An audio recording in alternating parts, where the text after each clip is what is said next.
here, moment to moment, where, okay, there's some more things to learn. Okay, there's some more things to learn.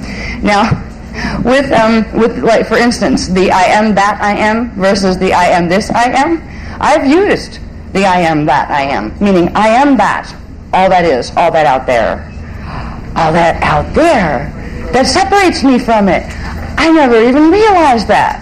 So even with the level of work that I've been doing with it, I didn't see the little subtle twists that are in there. It is, I am this. You're right there in it. You are engaged. You are not separated from it. So there's all sorts of subtleties. And it was really interesting. When we went on break, Michael and I were talking about something, and he said something in relation to something else, and all of a sudden my brain just went right to that little bit of a statement. There was a lesson under there that has to do with another way of looking at something that we're so used to doing that we don't realize we're doing something that's the opposite of empowerment.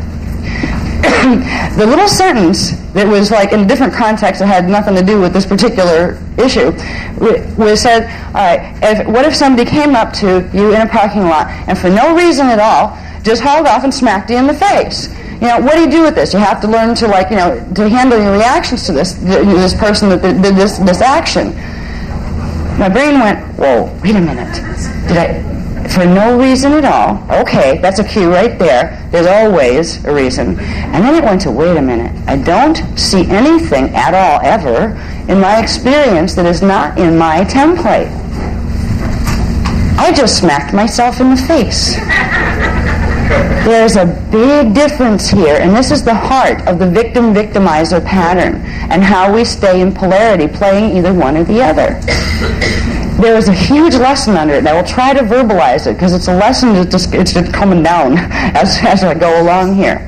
Where if you look at, somebody comes up and does something nasty to you, or says something nasty to you, the first thing you want to do is like, well, that wasn't nice. That person did something that wasn't nice. I'm an innocent person. I didn't do anything to you. Why would you do that to me?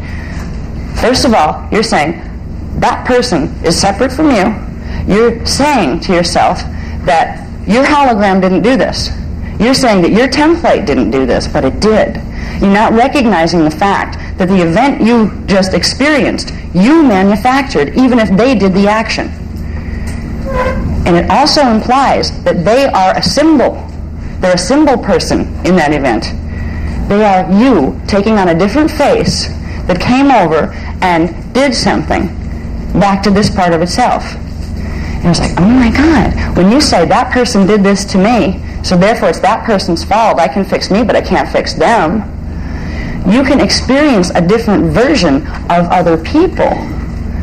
You will experience the version of people that you have embedded in your template. Every person you meet is actually a person that is an energy signature, a consciousness that's also embedded in your template, or you would not see that person or ever meet that person. They would be non-existing to you if they weren't in your template to project out. So the first part of healing is being able to say, okay, I just smacked myself in the face. Why might I have done that? What is my template, the part of me that's in my template that just did this? I just created this. Why did I? What is in there for me to discover that I can heal? The real healing comes when the other person is able to do the same thing in their world. Now you can change your hologram. First you own it, and you realize no matter how bad it was and how much of a victim you seem to think you were, and you may have played the victim in that drama. It feels like being victim. Action was done on you rather than the other way around. However, it was still your template that manufactured it. You still created it. You created yourself as experiencing the victim polarity of the victim-victimizer drama, polarity drama. So it's still yours. First of all, you can disengage the other person. They have their life to deal with. They have to deal with the fact that they just play the other side of the polarity, so they have the same pattern. You have these problems because they have a pattern and you have a pattern that match.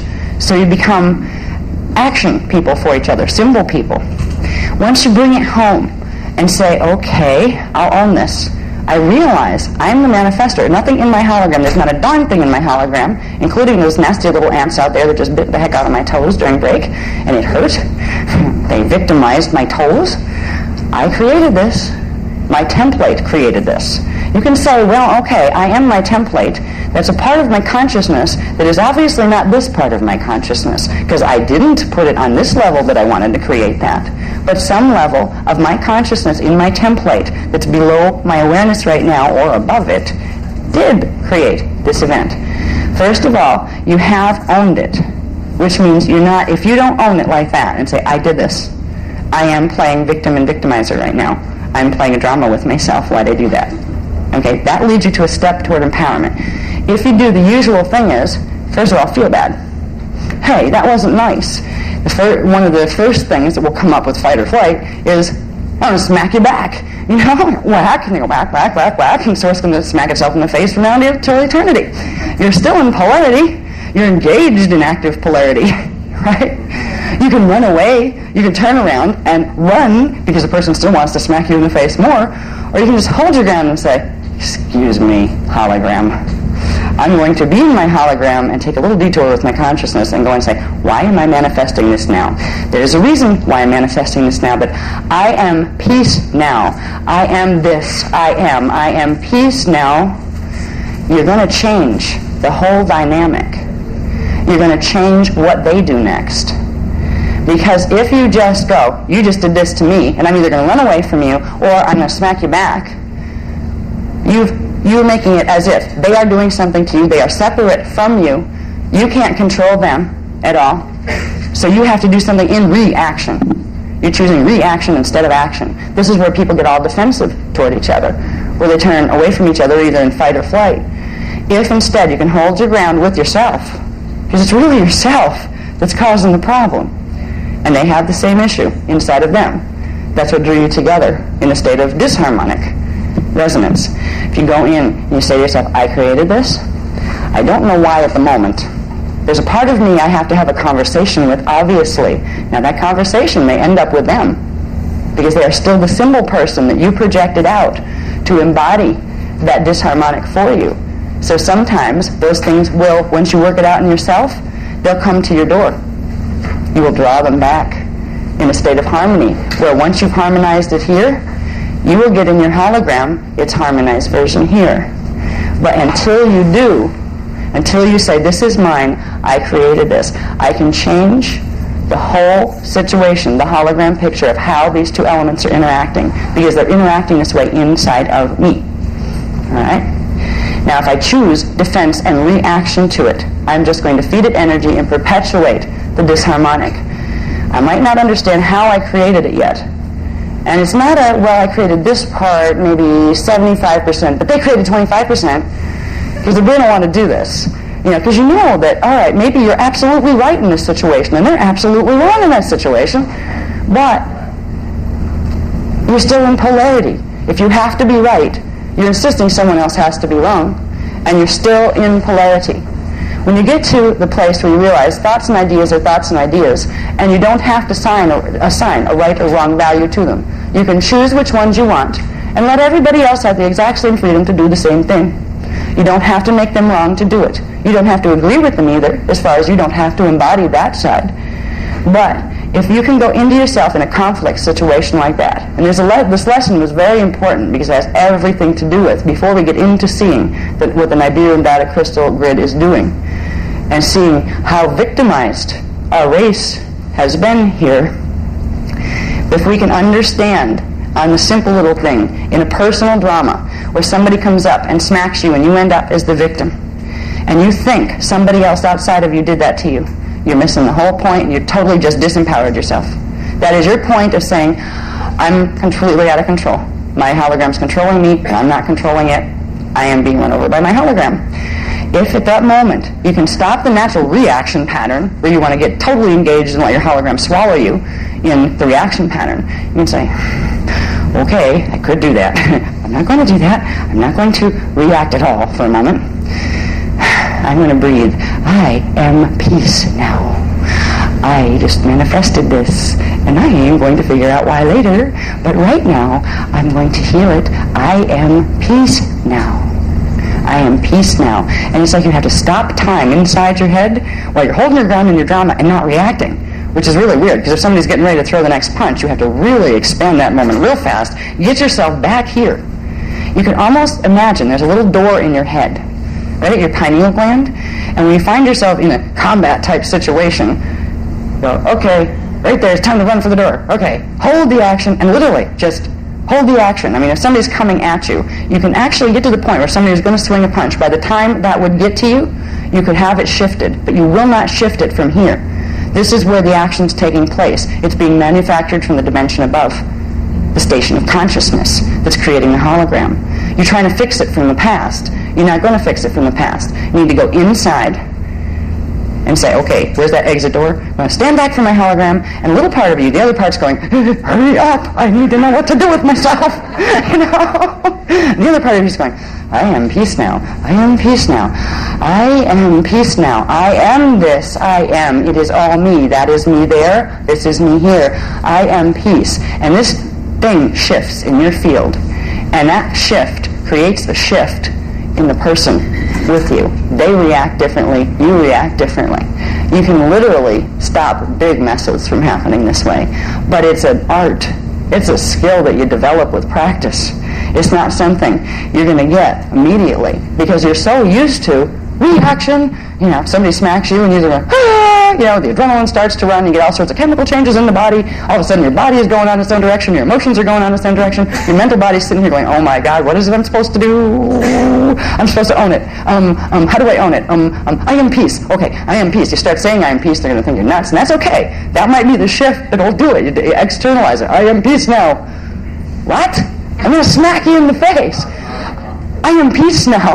You know? But you have to know what you mean when you say that. You have to know what you are saying. I am peace, which means I'm going back to the still point right now. Excuse me, be right back in the drama until I figure out what I'm going to do. All right? I am peace. You say it, you can say it out loud if you want. Just like if you're having you can bark and that will do something different, you know, like instead of engaging it with what would be its natural reaction. The other polarity of somebody smacks, the other polarity is either to turn around and run and reverse your polarity or to throw the polarity back and smack them back. You need to catch that reaction pattern. That's that fight or flight stuff. That is a distortion where actually the still point in the middle is I am peace now, run for the door in the pineal gland, and picture yourself on the other side of that door. The hologram's out here for a second. And if you meditate with this technique, getting yourself through the door, while the action's still going on here, but all of a sudden you get your focus back behind it. You are putting your focus in the dimension above, where this is being manufactured. From there, you will be able to say, I am peace now. I am this. I am. And that signature will come down on the next several flashline sequences into the condition that's manifesting before you. It'll take a little bit of time to get good at it. Because we're so used to, the body is used to responding to the other pattern. You need to retrain the emotional body and the physical body reactions, but it starts with what you do with the mind. The reason it's important to understand that, and the funny thing is, the solution to the whole thing is both victim and victimizer. If they did the same thing in that parking lot, person came up to you, smacked you across the face, and what you need to do is say to yourself, I just smacked myself across the face. What the other person needs to do in their hologram too is say, I just smacked myself across the face. You hit the point of union between the two polarities because they just did exactly the same thing. If you realize that you are the same being, if you realize your godness in that moment, you will realize that when someone inflicts a victimization on you, they are manifesting for you. They are doing a job for you. They are saying, I will be the face that your symbol will wear. The symbol that is the symbol of this energy pattern that's in polarity, that's in you. You play this side and I'll play this side, but it's all me. Okay? This is, I am this. It's a real subtle twist of mind that takes you either into power or out of power.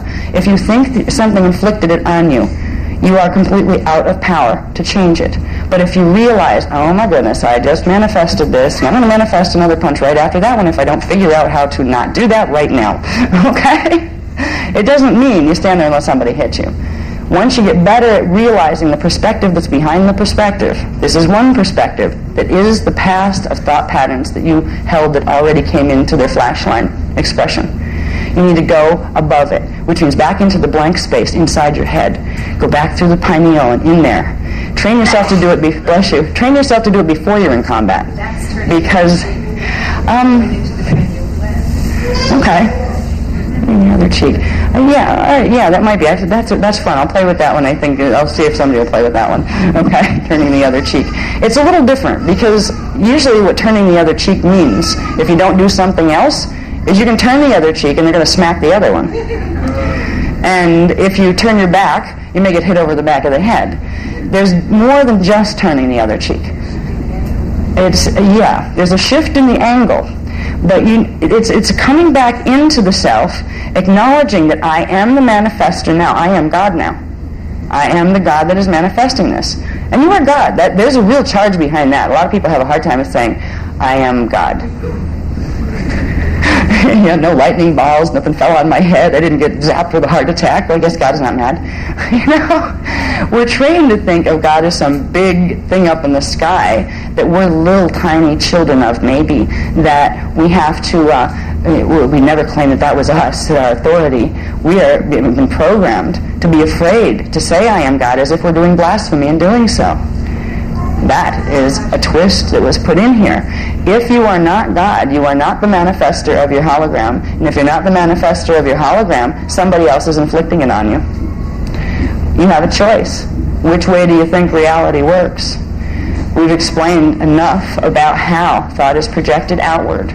We've explained how it becomes particle bases. There's enough evidence at this point to put a good argument for the mental body to say, I am God, aren't I? I am the manifester here. It doesn't mean that you're in control of every other person. What you are in control of is the version of the people you will meet. You can't control another person this way. It's not your job and it's not your right. But people are symbol people too. That level of them you do have a right to interact with. There's many versions of all of us out there, and we only see one at one time. Every person has a loving and higher version. If they are in their lower pole right now and that's what you're meeting, it's because you had that pattern in you and it manifested. But it implies that they have a higher pole. If you have a relationship where you're having disharmony with a person or a collective of people, it implies that there's a place where that has been harmonized. And the idea is to find the place where you are peace now, where you can make the shift to the other perception, to where you can begin to bring into your reality. That might be, I see what you're saying with the turn the other cheek thing. If you're looking this way, 45-degree shift, an angular rotation, a particle spin, you turn the other cheek. It could be translated that way. But there's such an empowering issue under here, because it's the heart of the victim-victimizer stance. All of the way human reactions to each other have been programmed is in offense or defense. Either, if you don't defend yourself, you get walked on. And unfortunately, it tends to be what happens. It really looks like that here. If you're just nice to everybody and you take responsibility for everybody's stuff, they'll keep dumping it on you, and you will find yourself totally stepped on, walked on, and feel like a dish rag. Because you're trying to fix it from here by letting them throw their stuff on you. That doesn't mean you let your symbols throw their stuff on you. You have to be able to perceive two things at once. The individuality and separateness and total validity of each person as an individual, but also, at the same time, the reality that they are just a symbol person that my being just projected out. But they're supposed to do the same thing to you too. That's where you recognize, I am God, you are God, we are God, we just created this. Let's create something better, that kind of thing. So there's a space inside yourself that you can go. It's when you go one dimension up from the hologram that you're seeing. That one dimension up appears to be what's inside of your head. And as what's inside your head, where those thoughts become, where you think. If you think about where do you think from the focus that we're in, and the body is here, we actually think from all sorts of levels, but, our toes think. But the thoughts that we're dealing with right now are the ones that are throwing it directly and fully into manifestation, into light and sound patterns that we can see. If we can go into the space where we just did that, where we just made that happen and forgot we made it happen, you can go into the dark space inside of your head. That is the space where you begin to make the transfer into the space that's out of the hologram and into its places where it was manufactured. There are two places from where you are. If you're in your hologram here, there are two places that the hologram is being manufactured from. One is the higher frequency band that would appear as light, that would be up here, that would be the future, a portion of yourself in the future. is bringing that into manifestation. There is also the other part down here. That would be the lower frequency from where you're from. That would be what would be considered in vibration, your past. And you are at the center here inside of your head. If you go up into the light and then down into the dark and then bring them together, what you've done there is bring at least together the 2 points where the hologram is being manufactured from. And if you bring them together and see them as a vesica Pisces, one dark and one light, you will see this gray zone appear as you bring the 2 circles together and they make a vesica, and then you bring them more together and you see it getting kind of gray instead of dark, and you can look at a black and white circle. One's black, one's white. As you bring the circles together when you're sitting there in your head, you're making a zone. The first will look gray, then it will start to, as you merge those circles together more, you'll start to take on a pale silver quality. You'll start to hit the D12 subharmonic where they unite. Okay? There's a trick you can use to when you're trying to heal the polarities in any drama. Remember that there are 2 circles attached to every drama, and to make the hologram, there are 2 circles, one here, and your dot of consciousness is right in between those 2. Alright? You go into your inner space in here, where it kind of looks like dark at first, and then you visualize the white circle on top and the dark one on the bottom. What you're doing is visualizing that you have the higher set of frequency bands and the lower set of frequency bands that are creating this hologram. You bring them together in your mind's eye and watch the vesica form, and watch the area where the vesica forms first turn gray as black and white merge. And then as you progressively merge them together, when they start to cross past the half-over point, that little point in the circle, they start to literally come together past that point. It starts to go silver. You are literally going into the 12th dimensional subharmonic of the 3 different frequency bands that it takes to manufacture the hologram. Bring it into a circle that then, when you see the circle, see the vesica turns into a circle with a point at the center, and imagine yourself at the center of that point saying, I am peace now. I am peace now. That's where you disengage from the hologram for a minute completely. I am peace now in that space. And then watch it go, and it turns to a silver. It turns all silver and then bursts.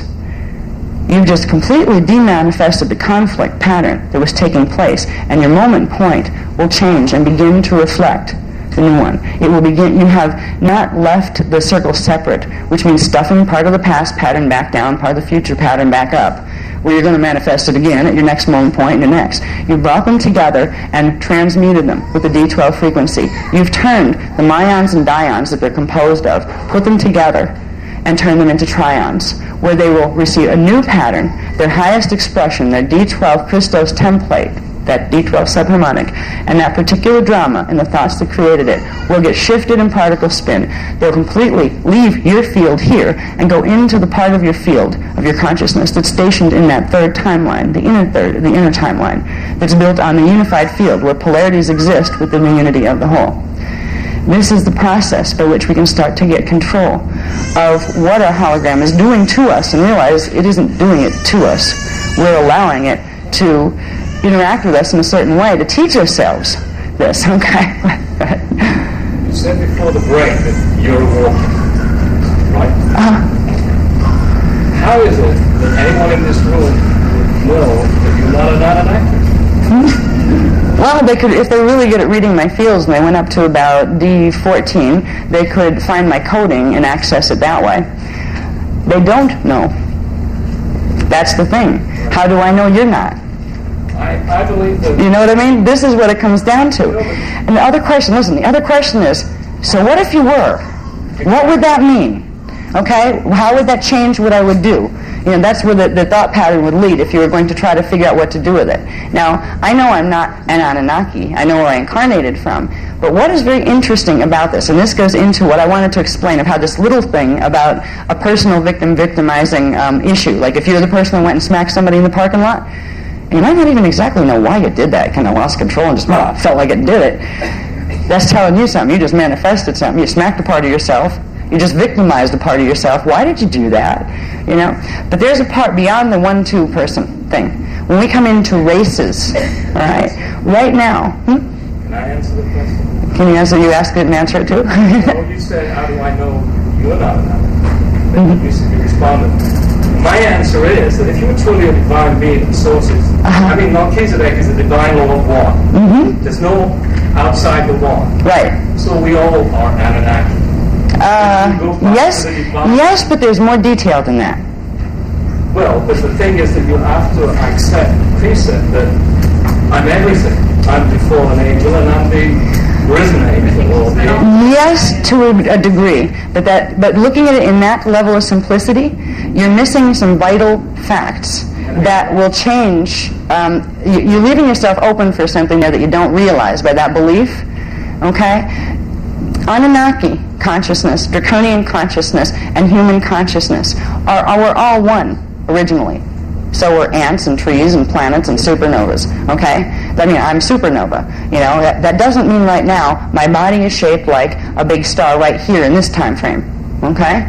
Right now, we have elements of each other in us. We are all one when you take us all back up to source. But we are also individualized once we come into polarity. The Anunnaki races evolved in a completely different way than the human races did. Their souls, the people who inhabit bodies who have Anunnaki coding, have different intentions because their creators, the ones who projected themselves into those forms, had a different intention. They were created from the point 250 billion years ago when the fallen Anu Elohim chose to make a stand where they wanted to take over from D11, their own time matrix. They blew up Stargate 12, the universal Stargate 12, in this. And you can do this. You can blow up holes in the mind of God. You can actually do it. And it makes a real pain in the neck to repair them. They have to be repaired. Or the potentiality of God imploding on itself is actually there, but it'll never happen because Source will not allow that to happen. That's where the polarity has to be brought into balance if it gets bad enough for something like that to happen. The Anunnaki races were not created as a Christos race. A Christos race has a D12 divine blueprint that's connected directly to the primal light fields in D13 through 15, and that's connected to the primal sound fields, and that's connected to Source. Now, they came out of Source originally as a stream of consciousness with all of us, but then when we all came out, we all took on diversified in different forms. The closest relationship that humans have to Anunnaki races are the fact that humans were created through the genetic chain of the Elohai Elohim. The Elohai Elohim had one particular family that co-created another type of race, another version of the Elohim, with the Brahmarama, which were the violet ray people. They became two different types of beings. They became the aquatic ape hominid forms. This is like in density 3 and the first harmonics of density 4. All right, these are like etheric and pre-matter races. It was one of those races that chose, because it ended up with code convolution, which is a distortion in its natural scalar pattern that created distortion in consciousness, where it took a path of evolution that was never intended. Now, because Source loves all, it will absorb that. This means that Source is out of control. And I believe that Source is fully in control, and that if we talk about 5 harmonic universes, okay, that is in the time matrix, and everybody says time matrix is illusion, virtual reality. It looks pretty real when you're here, because if the time matrix didn't have its reality when your consciousness was holding that pattern, you'd be able to immediately right now show us and demonstrate for us by popping out of here and then coming back and saying, see, it's all that easy. You're not able to do that yet, and neither am I. Because it is simple, but is also, there are complexities of the dynamics of physics that set in motion the ability for consciousness as one to express itself in many pieces. All right. We are one. We are one with the Anunnaki and everything else when we are expressing fully as Source.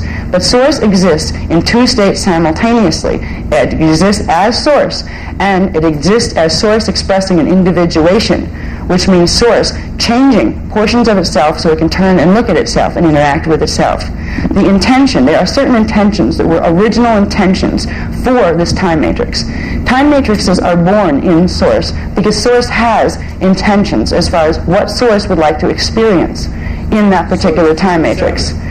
Yes, there's some aspects. No. That's not what I'm saying. It's predetermined. How do you associate free will? You have free will within a parameter, within a predetermined structure and system within Source. That is what I'm saying. You have a range of free will, but at a certain point, there is Source will.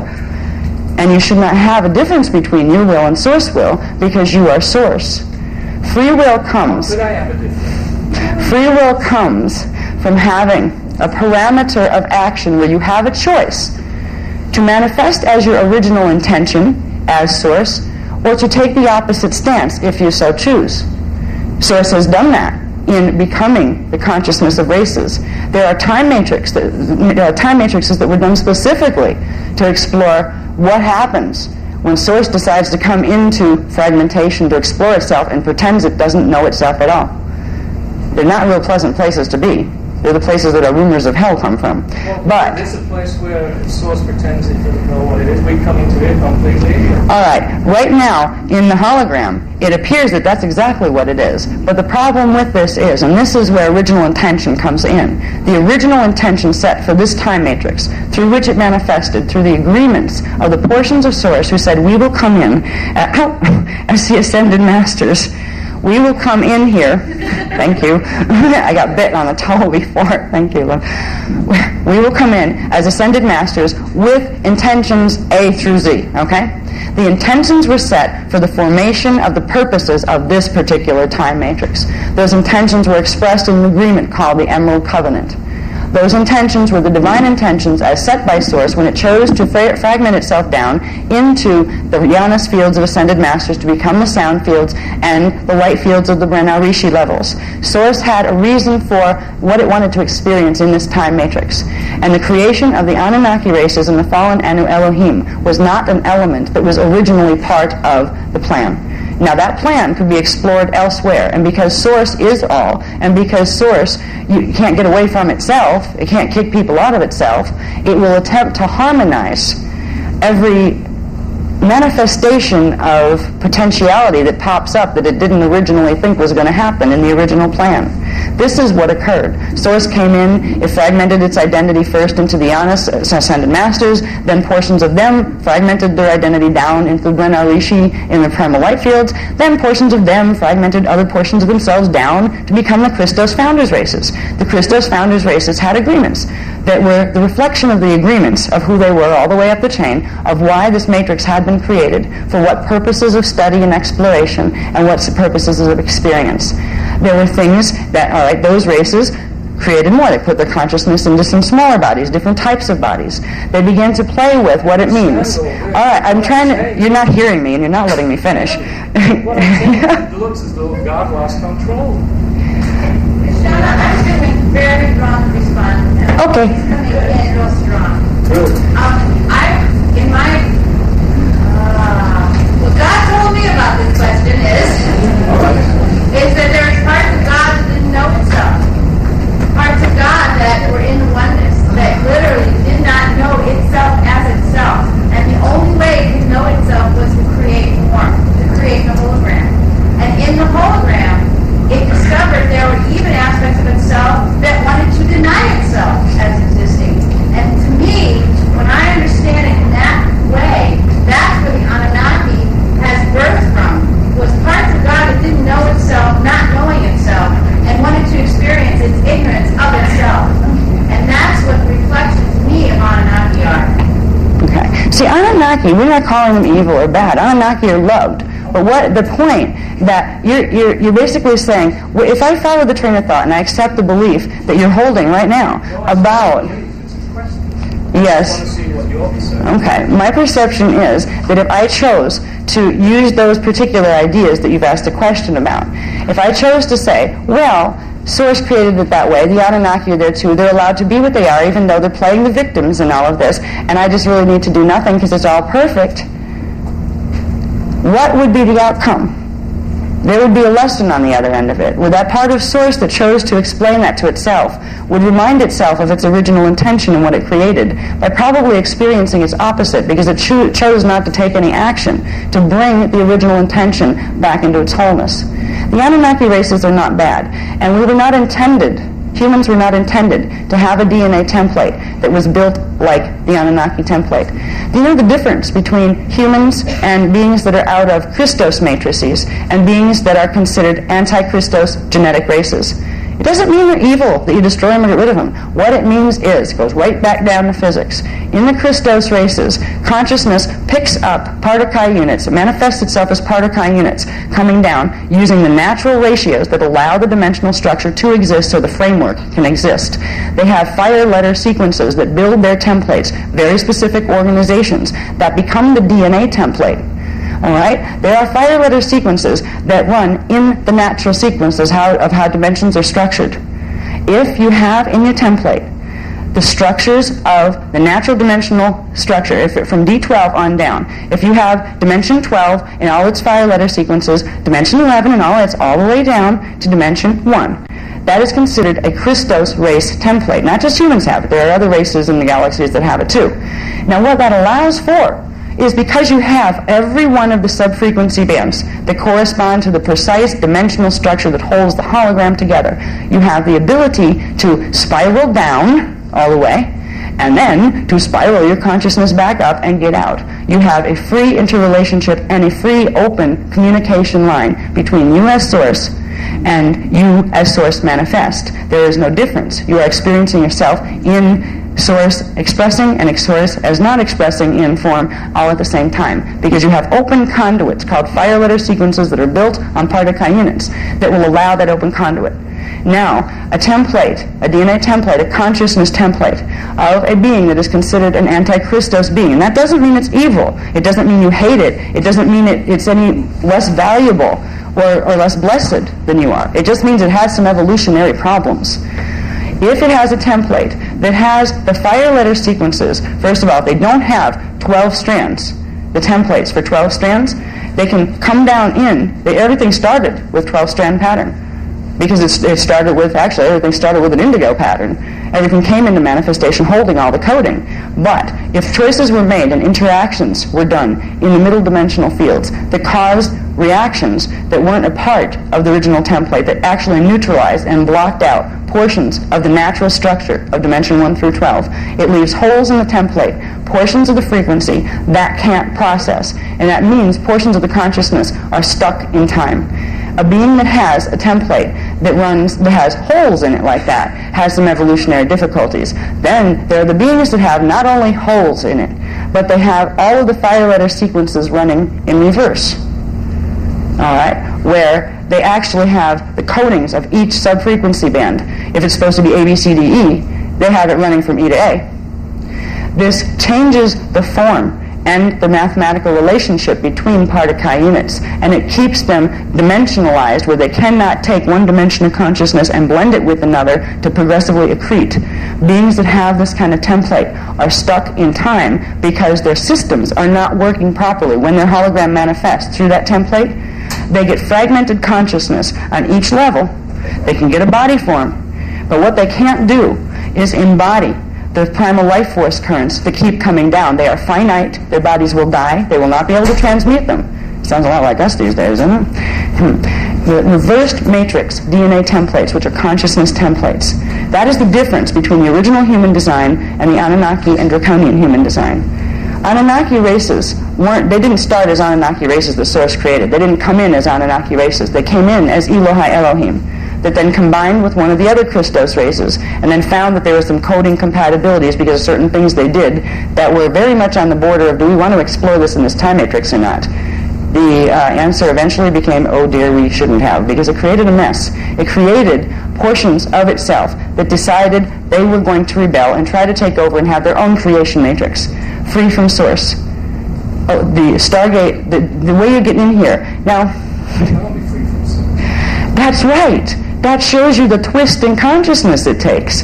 And that twist in consciousness comes from running your fire letters backwards, where you cannot bring in the understanding of the original intention. The life force currents, whatever degree they can get in, reverse, and... How do you know what source thinks? How do you perceive what source thinks? I mean, I wouldn't even dare stand up and suggest anything that it can. It's way beyond.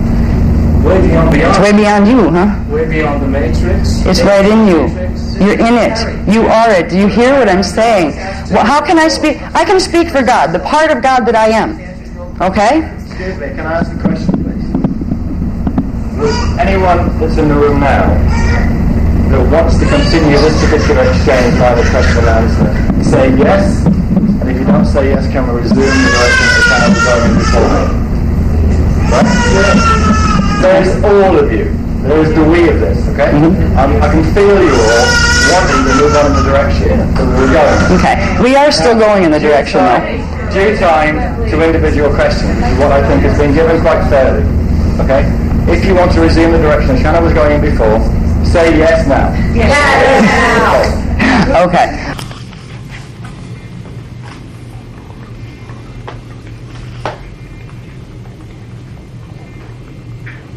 Be there to help them heal, which was our job in the first place, why we were created, to come into this time matrix, restore the balances, and help the trapped consciousness to regain its Christos template so it could regain its open connection to Source, heal its distorted thought patterns, and get back out. But if we don't acknowledge the differences, the fact that our templates work different, therefore our consciousness, while we're in density, works different, they will make choices and do things that we would find horrendous. We would look at them, because humans have a vibration with them that is loving and nurturing of all things. We would look at races that actually could go in and slaughter everything. Sounds like humans in the last 2,000 years. We would just be horrified at what they were capable of. All right? Anunnaki mind thinks different because its codes are different, so it can't get certain frequencies of consciousness in. If you cannot bring in D12 frequency into your consciousness at all, you progressively go into a space of separation from other races, separation from Source, separation from your own kind, separation from other kinds, and you become warring and defensive, and you see survival of the fittest. And you see competition instead of loving cooperation. This is the type of consciousness the Anunnaki and Draconian races have. They didn't always have it. The Anunnaki were born with it.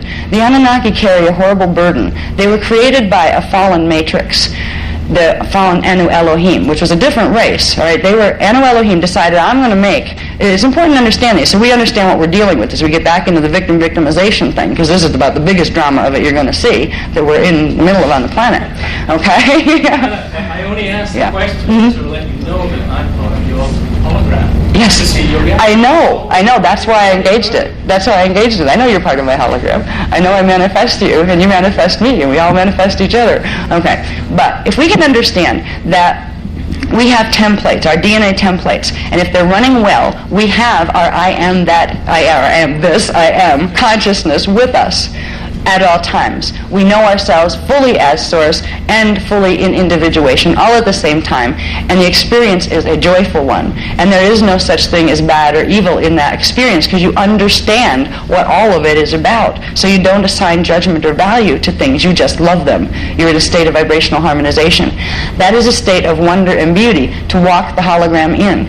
Now, races that have a DNA template that has the 12 strands, that has the ability to anchor the D12 Christos field, which is the first point with the primal life force currents, where they start to come in not polarized, where you have the polarity, but you have a bigger current of unity coming in that holds the polarity, but it holds it in a field of love, harmonization. All right? If they can't bring in D12 frequency into the template, it progressively creates more and more polarity. They can't bring together those polarized units of myons and dions that they're made of, that their consciousness is made out of. Anunnaki are suffering from this, and so are the Draconian races. And in their suffering, they are capable of thought forms that are absolutely horrible. They harm themselves in doing this. They don't realize that I am you and you are me, and we are this. They feel separate. So when we talk about victimization, now this comes back to us, and what do we do with this? Okay, we are fortunate enough to have at least the blueprint left for the Christos template. What the Anunnaki have been doing progressively to us since the Atlantean period is, in the Atlantean period, they were on planet in physical form with us. In fact, way back, there's a history that goes back with this that I won't, actually it's a good time. I'll begin a little bit of this if I can find my book. Here we go. The history is very, very interesting. There's something called the creation of the Leviathan force. The Leviathan force were the races out of the tribe of Iluli Levi. The Levi tribe, the Levi tribe. Now, the Leviathan force is where our destinies and the Anunnaki destinies in this particular time cycle became highly intertwined. Okay? This is just basically the third seeding of our race here. We've had two seedings of the human race that took place long before. The first was 250 million years ago. Humans were seeded on parallel Earth, and 25 million years ago they were seeded on this Earth, and they got wiped out. Then there was a second seeding that happened, I believe, about 3 million, I don't think I have that on this list, 3,700,000 years ago, I think it was. And that one got wiped out. Then there was the third seeding, okay? We are part of the third seeding of the human races in this time field, in this reality field. The reason why 3 seedings were needed was because the conflict between the Draconians, the Anunnaki, and the human races who are here to try to restore the Christos template to Earth ended up in battles and wars that were devastating. And the humans haven't won one yet, but we're still here, which is an accomplishment. Right? In the distorted thinking and the sickness, it's a sickness of consciousness when one thinks they are separate from Source to the degree that they can go around killing and pillaging and stealing anything they feel like without any remorse. The very sad part about races that have that problem is they honestly feel no love, no bonding to other life forms. The Anunnaki have a vested interest in the stargates here. They're extremely intelligent races. They have a vested interest in the stargates as a conquest mechanism. Conquest for them is driven by the desire for survival because they feel like a finite race, because they know they have severed their connection to the 12th dimensional frequencies, which means the energy that they came in with, the amount of consciousness they came in with when they entered the time matrix with everybody else 950 billion years ago, that is finite, and it will expend itself if they can't open their body forms and their consciousness to receive more of the primal life force currents that are always circulating through here. They don't have the ability, while they keep choosing to have their templates run in reverse, so they do not have to experience the oneness. There are some really twisted ideas that were born out of fear that the Anunnaki hold. Fear that happened in the very early settlements of the Lyran-Syrian time period, which was like 250 billion years ago. But these races come in, and some of them have evolved. Now, the Anunnaki races were not created originally. They were created by the fallen Anu Elohim. 250 billion years ago, there was a big war in the Lyra star system. It was called the Lyran Elohim War. And this is where two groups of beings that had been the Elohi Elohim and the Seraphi Seraphim Christos races. Two of them started to go into digression where they were starting to think thought forms that didn't belong in this time matrix. It wasn't what was intended, and they needed help. Help was offered by the other founders' races, and they tried to help them, but they rebelled because the one group wanted the founders to go and destroy the other group, because the other group was not acting the right way, and if they didn't act the right way, then they were afraid they would destroy them. It was a whole decision built on fear. The founders said, no, we're not going to go destroy the Seraphi races. They need help in evolving back to their original clear thinking, and so do you. We will help both of you. Because that choice was made, the Anu Elohim matrix decided, well, forget you founders, we'll take it over and do it ourselves. So they launched a genocide campaign against the fallen Seraphim, and because the founders wouldn't intervene and get rid of the Seraphim for them. They also, in order to stop the founders from, and the Brenna Rishi from the primal light fields, to stop them from intervening and stopping them from killing the races of the fallen Seraphi, they actually blew up, destroyed, got it running on a reverse matrix which makes it implode, the Universal Stargate 12, which is the gate in and out of density in this system. It took millions and millions of years to repair the entry point to this system, which meant all the consciousness that was in that time matrix, this time matrix, could only ascend furthest up to D11. And at D11, it was being run and controlled by this group called the Anu Elohim. The Anu Elohim were part of what was called the Giovanni matrix. The Giovanni matrix was once part of the families of consciousness that were part of the Elohi Elohim. This is where the word Jehovah comes from. The Giovanni matrix was a fallen angelic matrix. They created another race called the Anunnaki for a purpose. When things were getting really bad here, again, now this was a war that started 250 billion years ago. And there was a lot of progress made. The founders, working with the Brenau races, the Rishi in Density 5, were able to repair Stargate 12. They were able to restore its balances, and it took millions of years to do it, because that's a big Stargate, and there's a lot of flash line sequences you have to put back in order to get it to work right again. But this time matrix was salvaged from becoming a phantom time matrix. There was another one that did become a phantom time matrix, which is one that part of this particle base is going to go into in the 3-day particle conversion period.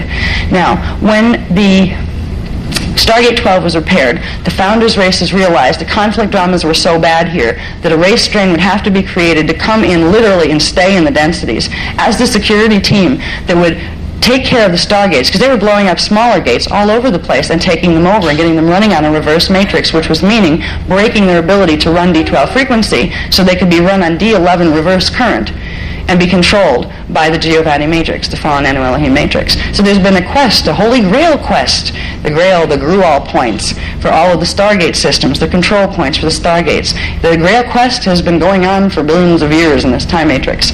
Now, with the Anunnaki races, they came into the picture when the human races came into the picture. All right, before the human races, there was a race called the Azarites, where the three primary founders races, the Elohai Elohim, the Seraphai Seraphim, and the Brahmarama races that were, they represented each of the three primal light fields, got together and formed a pattern that had all of their patterns in it, because through that race pattern, anything stuck in this time matrix could get its frequency up enough to incarnate into that pattern and get all its coding back. Any consciousness would be compatible with that particular pattern to incarnate into, because it had parts of the three primary founders' races that everything else was born out of. So they were called the Azarites. They were a blue-skinned race, and they, for eons, held the security position in this time matrix. They would go into systems that were, either almost destroyed or in threat of being destroyed, and they would bring the teachings of the Emerald Covenant, and they would bring the love, and they would offer bioregenesis opportunity for any of the fallen races. They would offer them the opportunity that if they'd stop fighting and enter the Emerald Covenant, they would have the assistance they needed and be given the knowledge they needed to restore their templates so they wouldn't be hijacked into this time matrix anymore. They were stuck. So the Emerald Covenant races, and there's many, many more of them than there are the others, have progressively worked with this system way before humans came in on the scene. Now, humans came in on the scene when there were certain periods where this time matrix looked like it was healing, and then the conflicts would flare up again, and there'd be setbacks, and there'd be other gates destroyed, and almost Gate 12 destroyed again, which didn't happen a second time yet, fortunately. At that point, the beings, the Ascended Masters who had come in as the Azarites, were tired and decided a new wave of consciousness would be brought in to the matrix in order to serve the security role.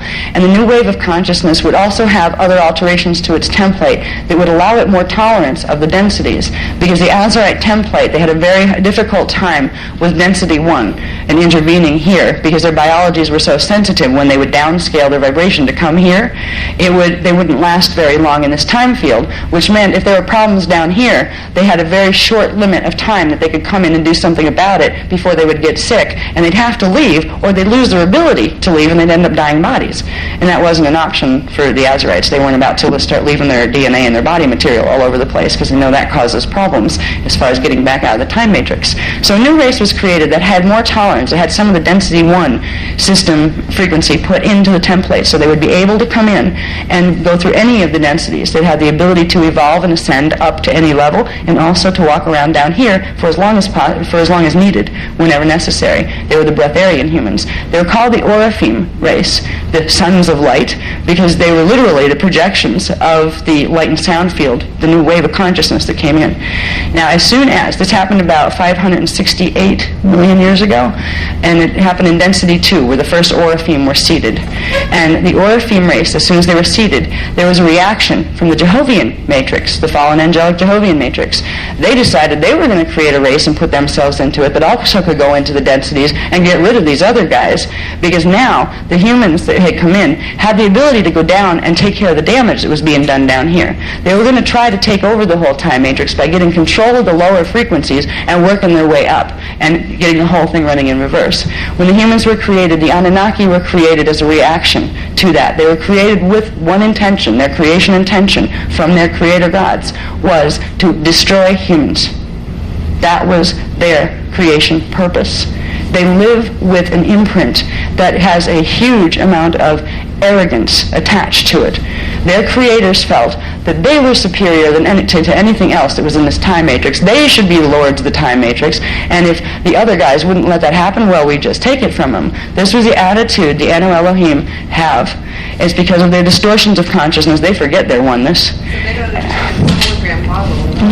They don't get the hologram. Actually, they understand lots of it. They understand how they can use it to sever the connections, and this is why some of this is on security clearance, because if we don't get it fast and then get to use it right, if it gets down here, it gets in their hands, they start to, aha, that's the piece we couldn't access, because they can't pull anything more than D11 information, because they can't pull D12 or higher. This is the Kadic level information that's being brought down from the primal sound fields, the first individuation level, the original templates.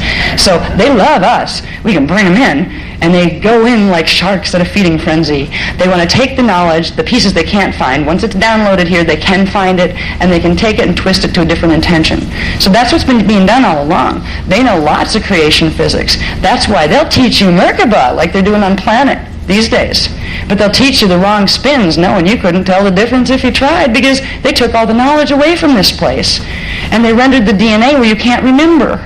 So they use the creation physics that they understand in order to take a stance against Source. They don't want to experience the union because they do not remember what it feels like to have the D12 connection.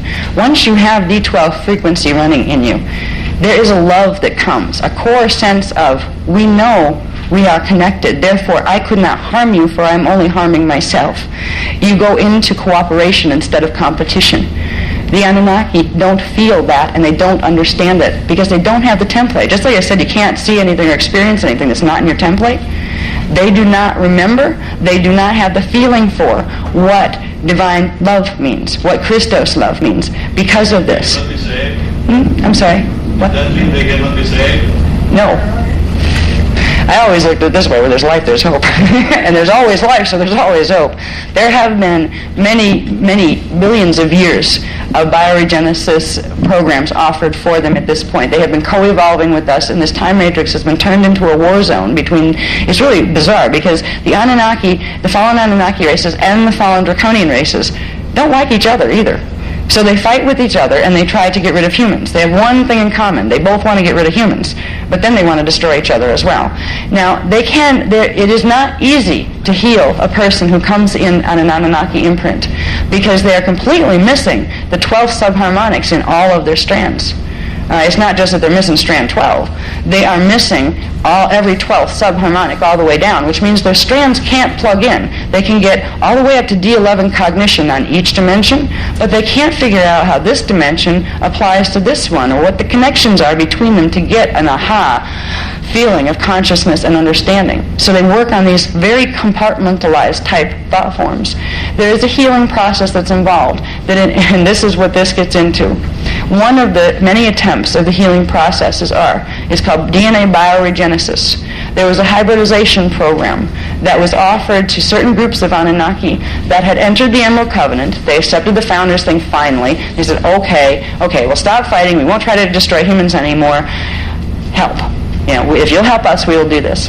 So they were trusted, and they were offered an opportunity to progressively over a period of time hybridize with the human race, where they were not supposed to, it was not supposed to be they were just like let loose on the field so they could hybridize with everything that moved. It wasn't like that. They were allowed to have a presence on the planet, and then one by one they would pick up a strand template. One set of generations after like several thousand years would pick up one strand template.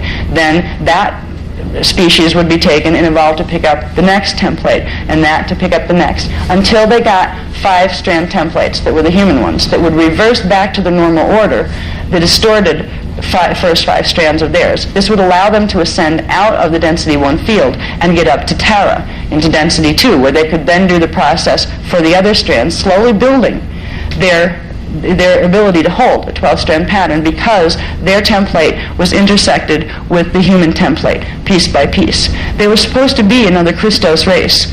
They were being evolved to be a Christos race, to stand with us as portions of the guardians of this time matrix to help heal the Draconian races. There was a whole story that's going to come out in the Forbidden Book, the I think it's called the Forbidden Testaments of Revelation book.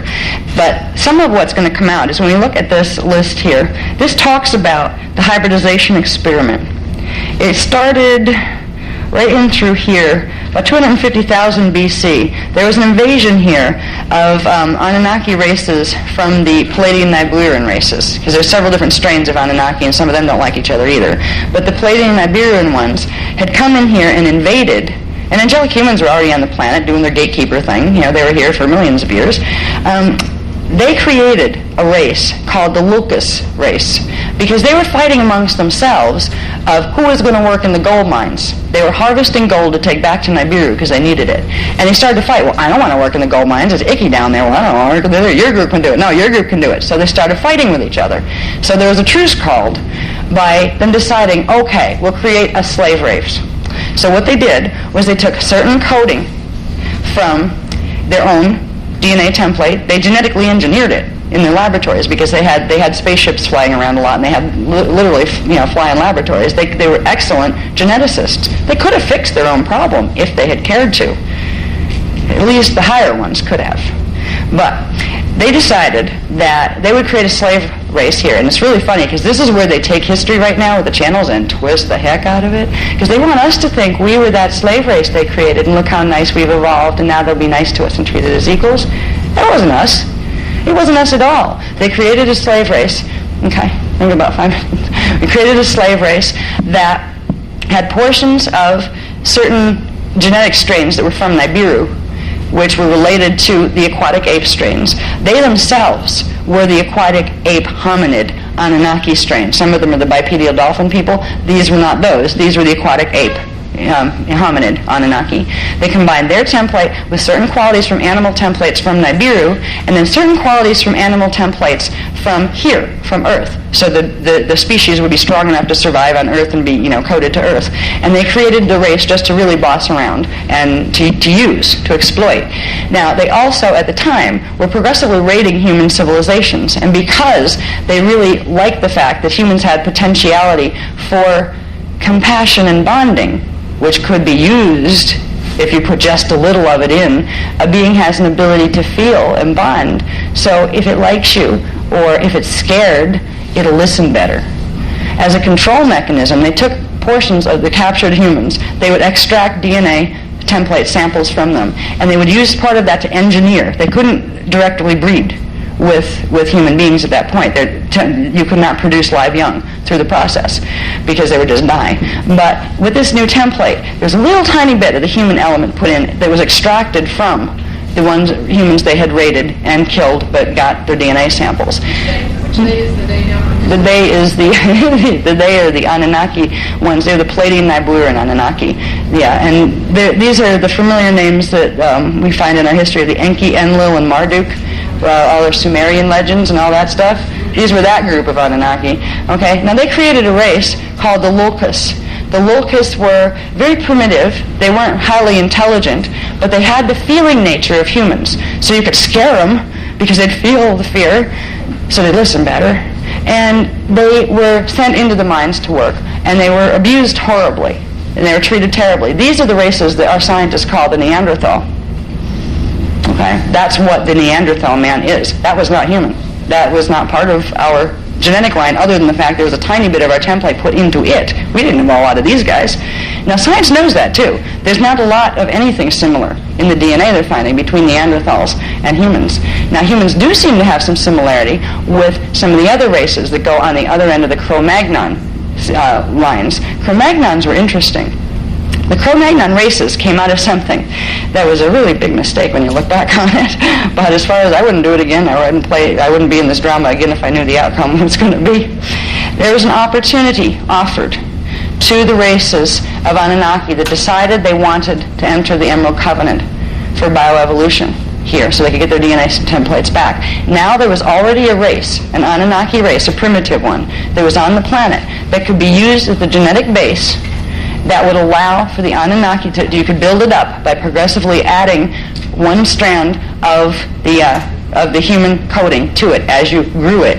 Now these weren't humans, and humans did not incarnate into these forms. The human soul matrix did not. There was a race, there was a stages of a hybridization program where the Locust Neanderthal races that were not capable of interbreeding with humans at all physically, their templates were genetically engineered to have a little bit of elements of an old hybrid race line that was an Anunnaki human hybrid race line called the Hybornians. They were from a different system, but that was a link between them and between us, so they could start the bioregenesis here. Now, when the Locust Neanderthal were given the first upgrade, these were the ones that were put under the protection of the guardian races and of the humans. We were to help them evolve, and they were very sweet. They were actually like very loving animal people that had more intelligence than average animals, but they did not have the rational mind thinking abilities that we associate with being cognizant and highly intelligent here. Okay, now that happened in 250,000 BC. The Locust Neanderthal created in 246,000 BC, which was a bit later than that. Let's see, I get my BCs and 80s, yeah. Okay, coming forward. 246,000 BC, all sorts of wars were breaking out between the Anunnaki, and they were trying to raid the human civilizations, and the Maharaji of Sirius B came in and tried to do a truce. He said, okay, guys, how about we do the Emerald Covenant? Remember that? So they brought it back, humans entered it, some of the Anunnaki entered it. That's the point where with the hybridization experiment could be brought into actualization to help the races of Anunnaki that had entered the Emerald Covenant, to help them evolve into getting their 12 strands back. Now, there were several different stages to this. We had first in the meantime, we're seeding they're called the cloister human races. They were on the planets. They were the real tall ones that had, they were the indigos, basically. They had the indigo imprints. We were seeding our guys with the smaller templates, the 12-strand human beings, and then the root race human beings. They were all here to hold frequency. We were all equal. We were just here to hold frequency. So we're doing our stuff at the same time as we're running this hybridization program to help the Anunnaki races. Now, let me see, the next stage of it. It was 155,000 BC that the Anunnaki bioregenesis program began, where officially it was decided, 246,000 BC, that this would happen. By 155,000 BC, the permission was given to begin this and to do the genetic engineering to create a family line of what are they called, the Locust races, that would evolve to hold Anunnaki consciousness and progressively evolve upward back into what would be equal in its own way to a human form. Okay, 155,000 BC was level 1. They went from becoming, the names changed as they went up here. We went from the Locust race, that was the Neanderthal, into a race called the Luhari. The Luhari races were the first upgrade, and they were called the Cro-Magnon 1. Okay, with the Cro-Magnon races and the remnants of those races that are found. That was the first level of the hybridization program. 152,000 BC, the Luhari races were then upgraded to what was called the Iluli Levi Cro-Magnon 2 races. Now, this was the first race that had enough human template that could actually have live interbreeding with humans, which released a Pandora's box of a nightmare on this planet. All of a sudden, this race could be used to infiltrate human race lines, because you could rape a human and have it have a hybrid child. This is what started to happen. As soon as the Iluli Levi races were created, they were used by the consciousness that was incarnating. You had Emerald Covenant Anunnaki consciousness incarnating into them. Then you had the Anu Elohim going after them, doing field possession, taking over the bodies, and using those bodies to go infiltrate human race lines. This created progressively something called the Leviathan force, which was the force that was the Antichristos force here, the Illuminati family lines, the beginnings of them, where they were set here. Who's in those bodies that look like humans? Aren't humans. They're the Anu Elohim, and the Dracs were able to do it too. Because the Anunnaki that were used, the template that was used, that made the Lucas, those Anunnaki, the Pleiadian Nibiruans, the Jehovian Anunnaki don't like them because they're not pure strain. They have part Draconian codes and part Anunnaki codes in their template. So this new race, the Iluli Levi, could be infiltrated by both fallen angelic matrices. The experiment wasn't stopped there, because there was still these consciousness, the Anunnaki and Draconians that wanted to evolve and that were still, respecting the Emerald Covenant. These guys were they didn't do anything wrong. They were being victimized too by the fallen angelic matrices. So the experiment continued with a lot of protection, as much protection as we could give, and there were several other stages that brought us up to, all of a sudden, we all look the same, and we're not supposed to. The Iluli Levi, The next stage up was the Iluli Judah, which became the first kind of Cro-Magnon borderline Homo sapien. We're not even Homo sapiens. We read like one genetically now, but when you unblock the gene code and the rest of it manifests, we don't even read Homo sapien. What's happening right now is because of the blockages on strands 1, 2, 3, and 4, we are similar to the Anunnaki races because they inherited the imprints for our strands through this evolution program. But humans and indigos. Okay, humans came out of indigos, really. The indigos were the ones that had the real high templates, and out of that were made the 12-strand human templates.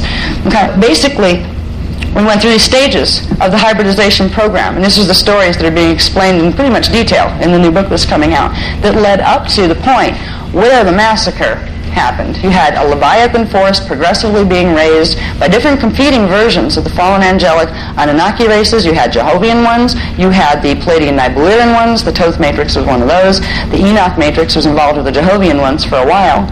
Thoth and Enoch, these names go right back to the beginning of this experiment because they were the first ones to receive the ability to go through this hybridization and see how high they could get, and they were successful.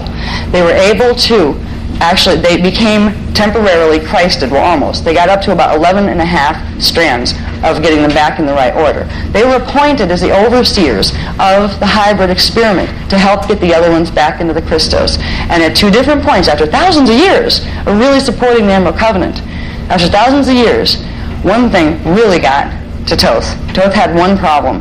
He never quite overcame the Anunnaki imprint of arrogance and race supremacy. He still felt that the Anunnaki races should be the ones in control of things. And at a certain point he got pushed where there was an Anunnaki reclamation movement that they were going, there's whole sorts of groups of them, the fallen angelics, and he decided he would join them. Shortly after, in reaction to it, to try to protect his own people, Enoch joined too. And this was all in Atlantis. This is where the Atlantean conspiracy began. So what we're living right now is the end of this train of the hologram. This is the imprinting that we have, that we keep manifesting as our past that we don't see. It's the stuff, the undercurrent that's going on in the drama right now. So there's a whole drama. If we come back to the victim versus victimization thing, we first of all need to realize there must be something in us that is creating, that is transmitting out the fact that we keep playing the victim. Why do we care? We've been doing it for billions of years. What's happening here?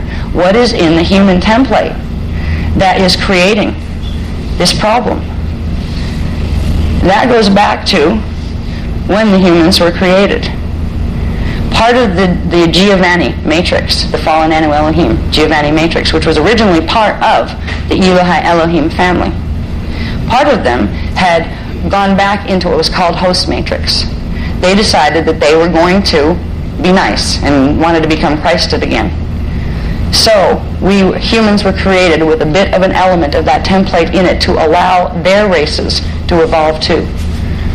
We have a piece of their coding and we have a piece of the fallen Seraphai coding. It's very small, but it's just enough to allow them to be able to allow us and them to be able to share the same hologram, so we can come into their hologram and bring healing. But it's also the same thing that's bringing them into our hologram to create chaos. So we got to ask ourselves, okay, if in this level that you are my hologram that I'm manifesting, why am I doing this? That is the why.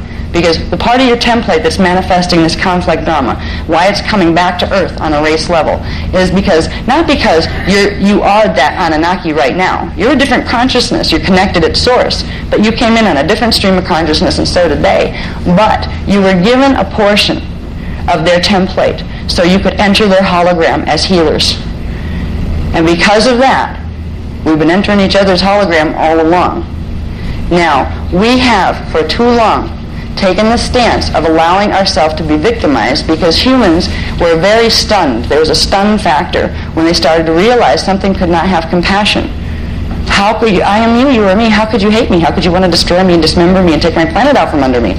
There is literally a stun factor of not knowing what to do with oneself in face of conflict like that. When something of a negative polarity hits you so badly that you just get destabilized and you get knocked into polarity yourself. That's what's been happening.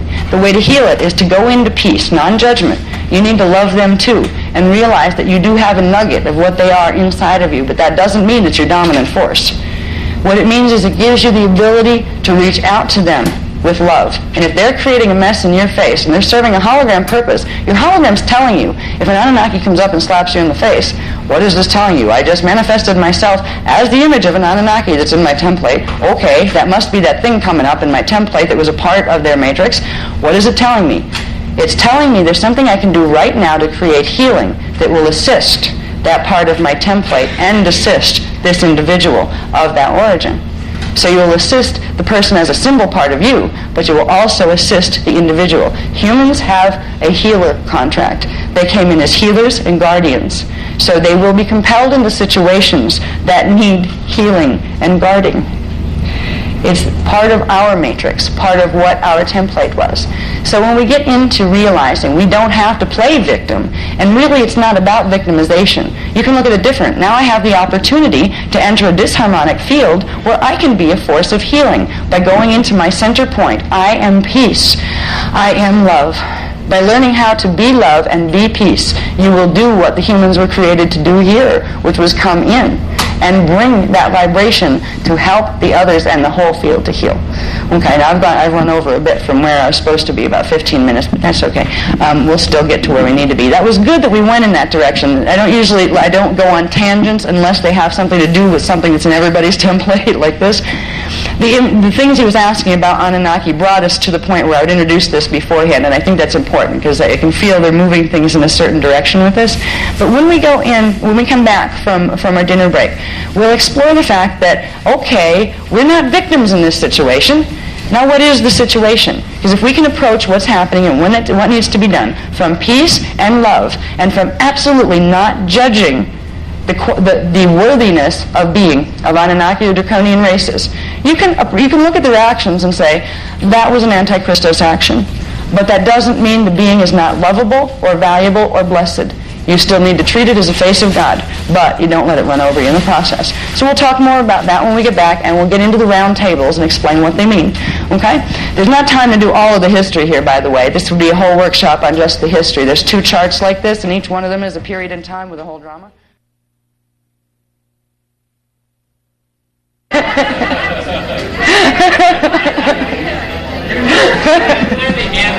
You know, it's really strange. I've had experiences where I could see the other half through the mirror. There's a certain level of perception you can flip into, and I've never done it on purpose.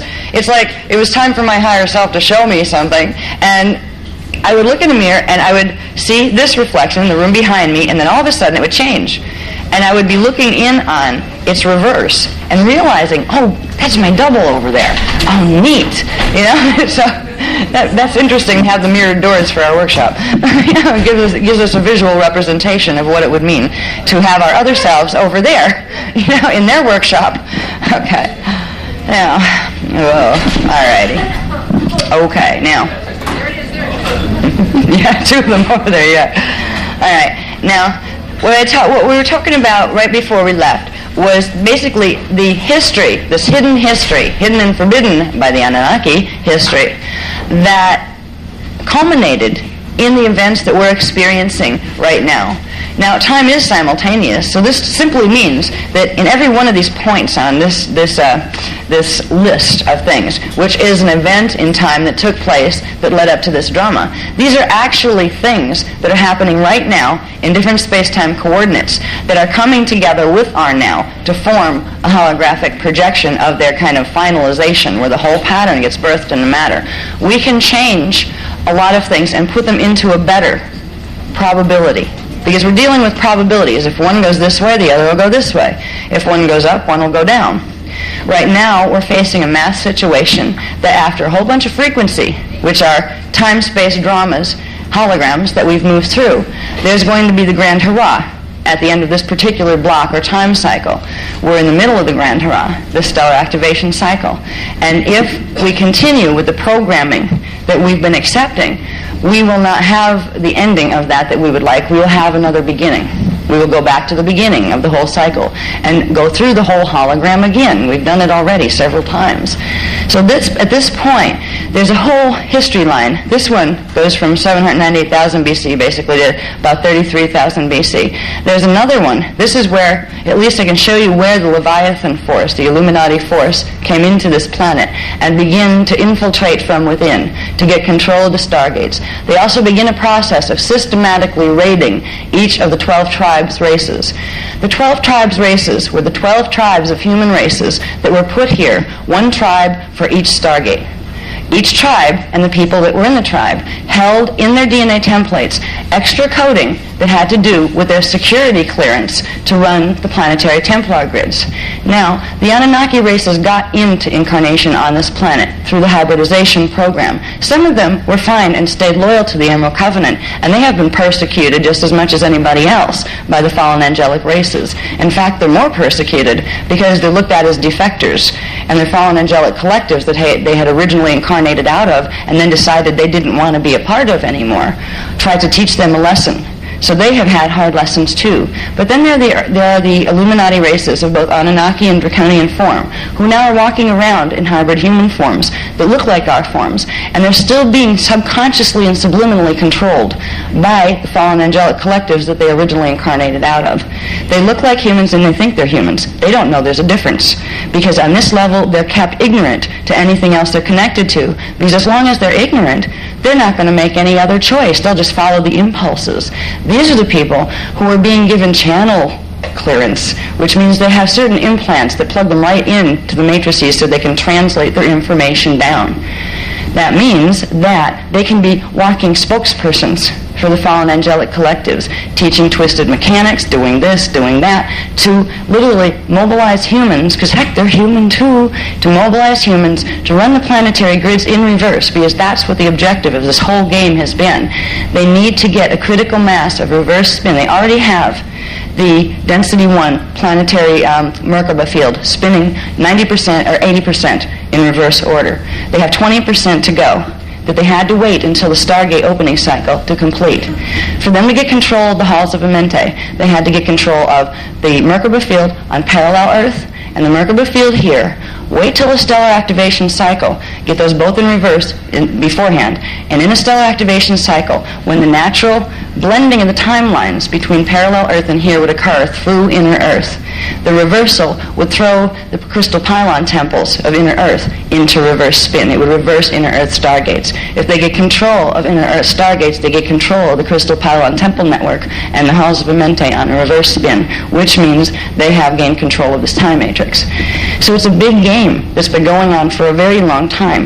There's intentions here that are very sad, and this is an ancient as far away from us in vibration where this started.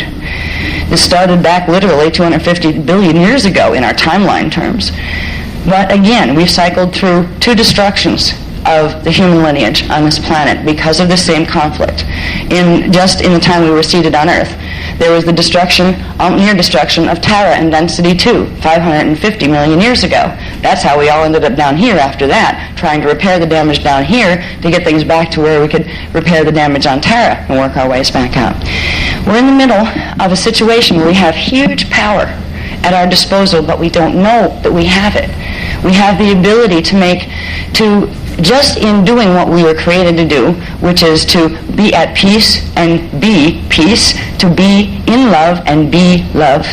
This is what humans were created to do, to be the ones that harmonized.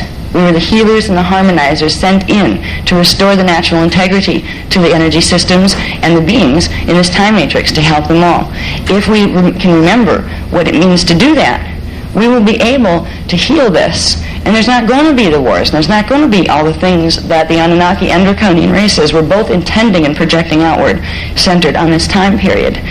The whole progression of events, and every one of these is a big story. We don't have time to tell it tonight. Some of these stories are at least capsulized in the Templar manuals for anybody that got them. They're capsulized in there so you get an idea of what these time periods mean in relation to now. There's more of an in-depth explanation of the time periods in the book that's coming out, hopefully by the end of November, the Forbidden Book, as I call it, the Forbidden Testaments of Revelation. But the important thing to realize about this timeline, this is the set of vibrational pictures, or vibrational patterns that became living pictures for our race as we move to get to this point of living vibrational picture. All right? These are the events that took place in the timeline that Earth is connected to right now. We had the infiltration of what began as the Eluli-Levi races that were intended to become, again, Christed races. So the Anunnaki and Draconian races had a way out of their fallen angelic matrices. Because literally, if you incarnated out of a fallen angelic matrix, you did not have the D12 coding. It's called the Christos spark. You did not have the Christos spark at fetal integration. So you could only go up so high, you couldn't access D12 yourself. You needed a host matrix, which means somebody, one of the consciousness collectives from D12 or higher, had to make a bridge down to you and give you new coding to plug you into something that would give you at least a temporary suspension of the D12 field so you could get out of the densities. And it has been a veil of sorrow, particularly for the Anunnaki races and the Draconian races that wanted to get out of the Antichristos agenda. Once they were in it, it was very difficult to get out. This progression of events literally has changed the face of what human history is. It's like somebody put in a holographic insert of a false history. So our race would think that we were a certain thing, so we would behave in a certain way. And it is a false history, so we've literally been manufacturing somebody else's hologram progressively. We have managed to build the Anunnaki Palladian Orion model of civilization that is built upon competition, and it is built upon warfare, and it is built upon hatred, and it is built upon fear. It's built on survival of the fittest. That's not the natural way the universe works. Once upon a time, we had what was called the Lyran-Sirian model that was the dominant force on this planet. That changed in 25,500 BC. That's when this place was infiltrated and invaded, and progressively the Palladian Orion model has been forced into our hologram.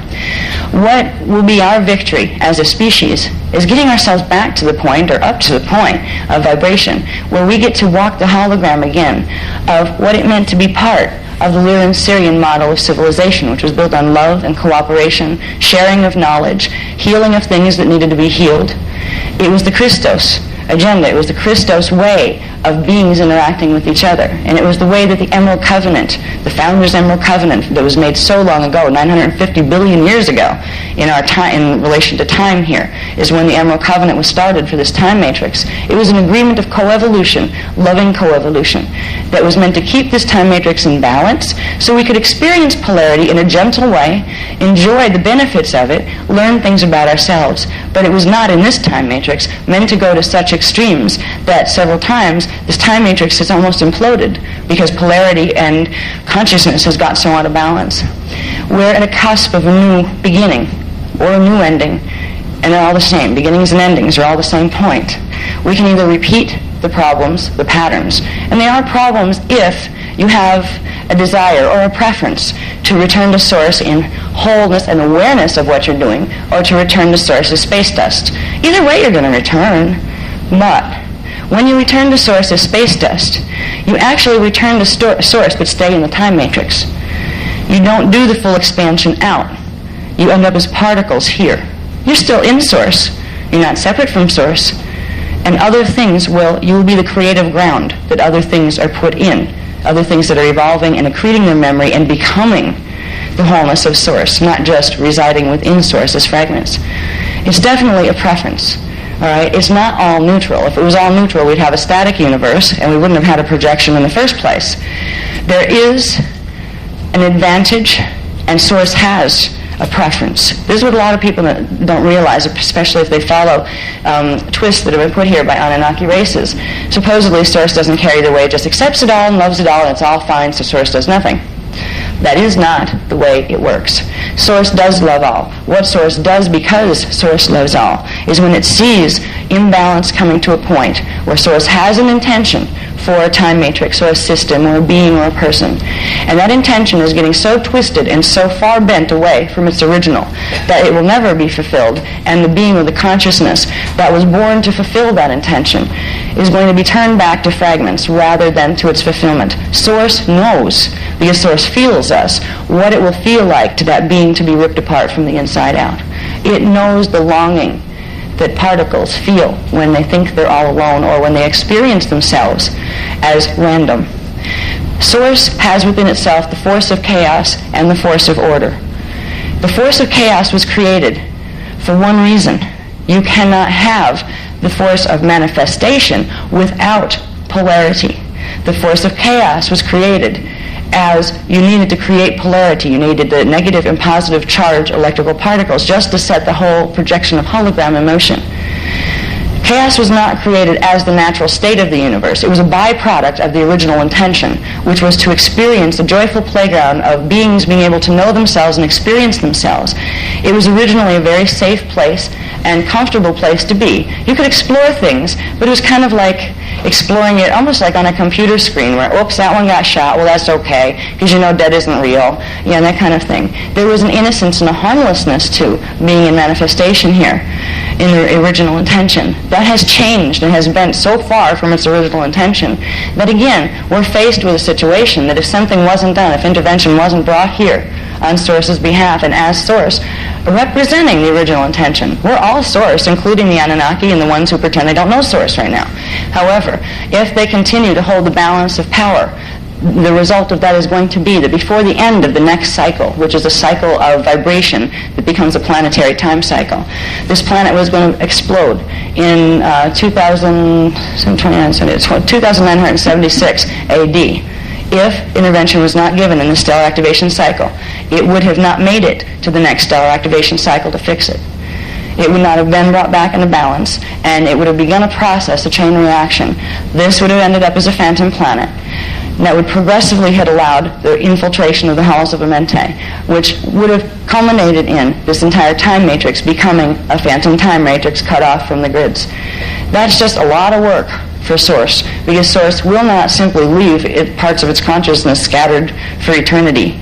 Source will always create another part of itself, another race to come in to assist fallen matrices, to help to create another evolutionary pattern for beings that lost their template and got lost in the time matrix structure, where they're lost in dimensionalization so they can expand back up into their wholeness. It is a huge... Source feels. You know how we feel? Well, Source feels too. Source isn't immune to feeling. It's not indifferent and so detached that it doesn't care what happens here. Source does care very much, because every feeling that we have, Source feels, because we are Source. And this part of us communicates back to the larger expanded part of us. So healing is the primary nature of Source, the desire to have an experience that you can explore polarity, but still within the safety and the knowing and the love of the ground of understanding your wholeness. That's been changed in this time matrix, as it has been in others. Source has experienced what it means to lose parts of its own consciousness and have them implode and have to go through all sorts of things. It's like having your inner child go into a temper tantrum inside of yourself, and it just drags your energy all over the place, and yes, it affects you.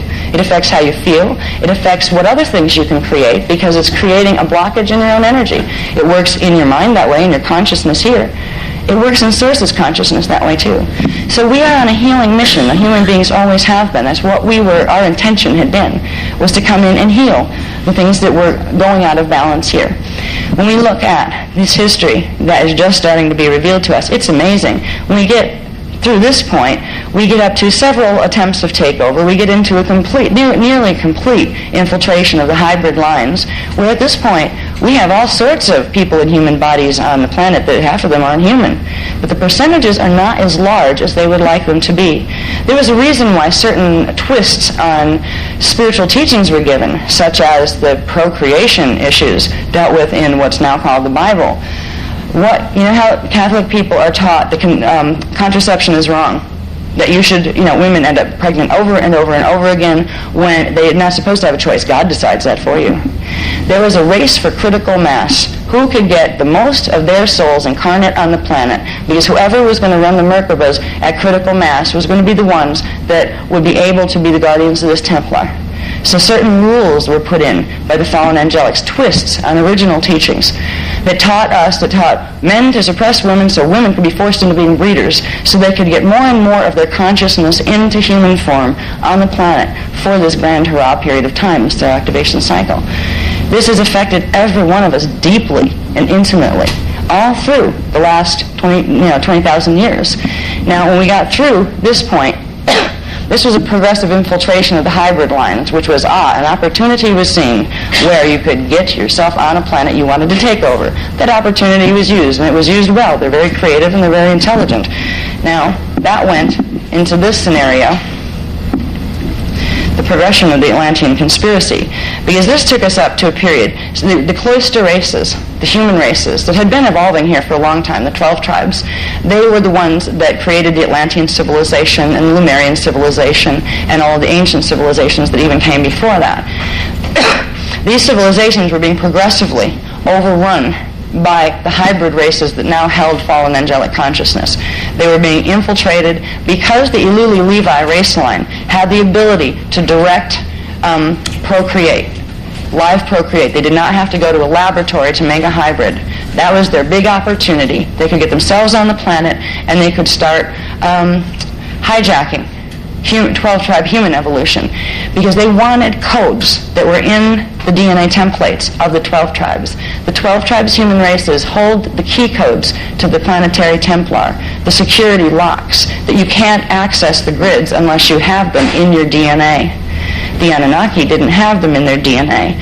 Even the hybrids that had part of the strand content of the humans did not have them in their DNA until stage 5 of the hybridization program. Because our guys didn't give up on the hybridization program. There were still lots of decent beings that were evolving well and wanted to stay in the Emerald Covenant, so they couldn't just abandon them because other portions of them had been hijacked.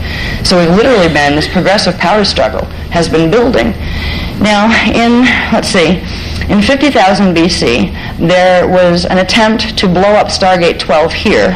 Stargate 12 and its Q site. 12, I believe, is in France, and its Q site is in Kauai, Hawaii.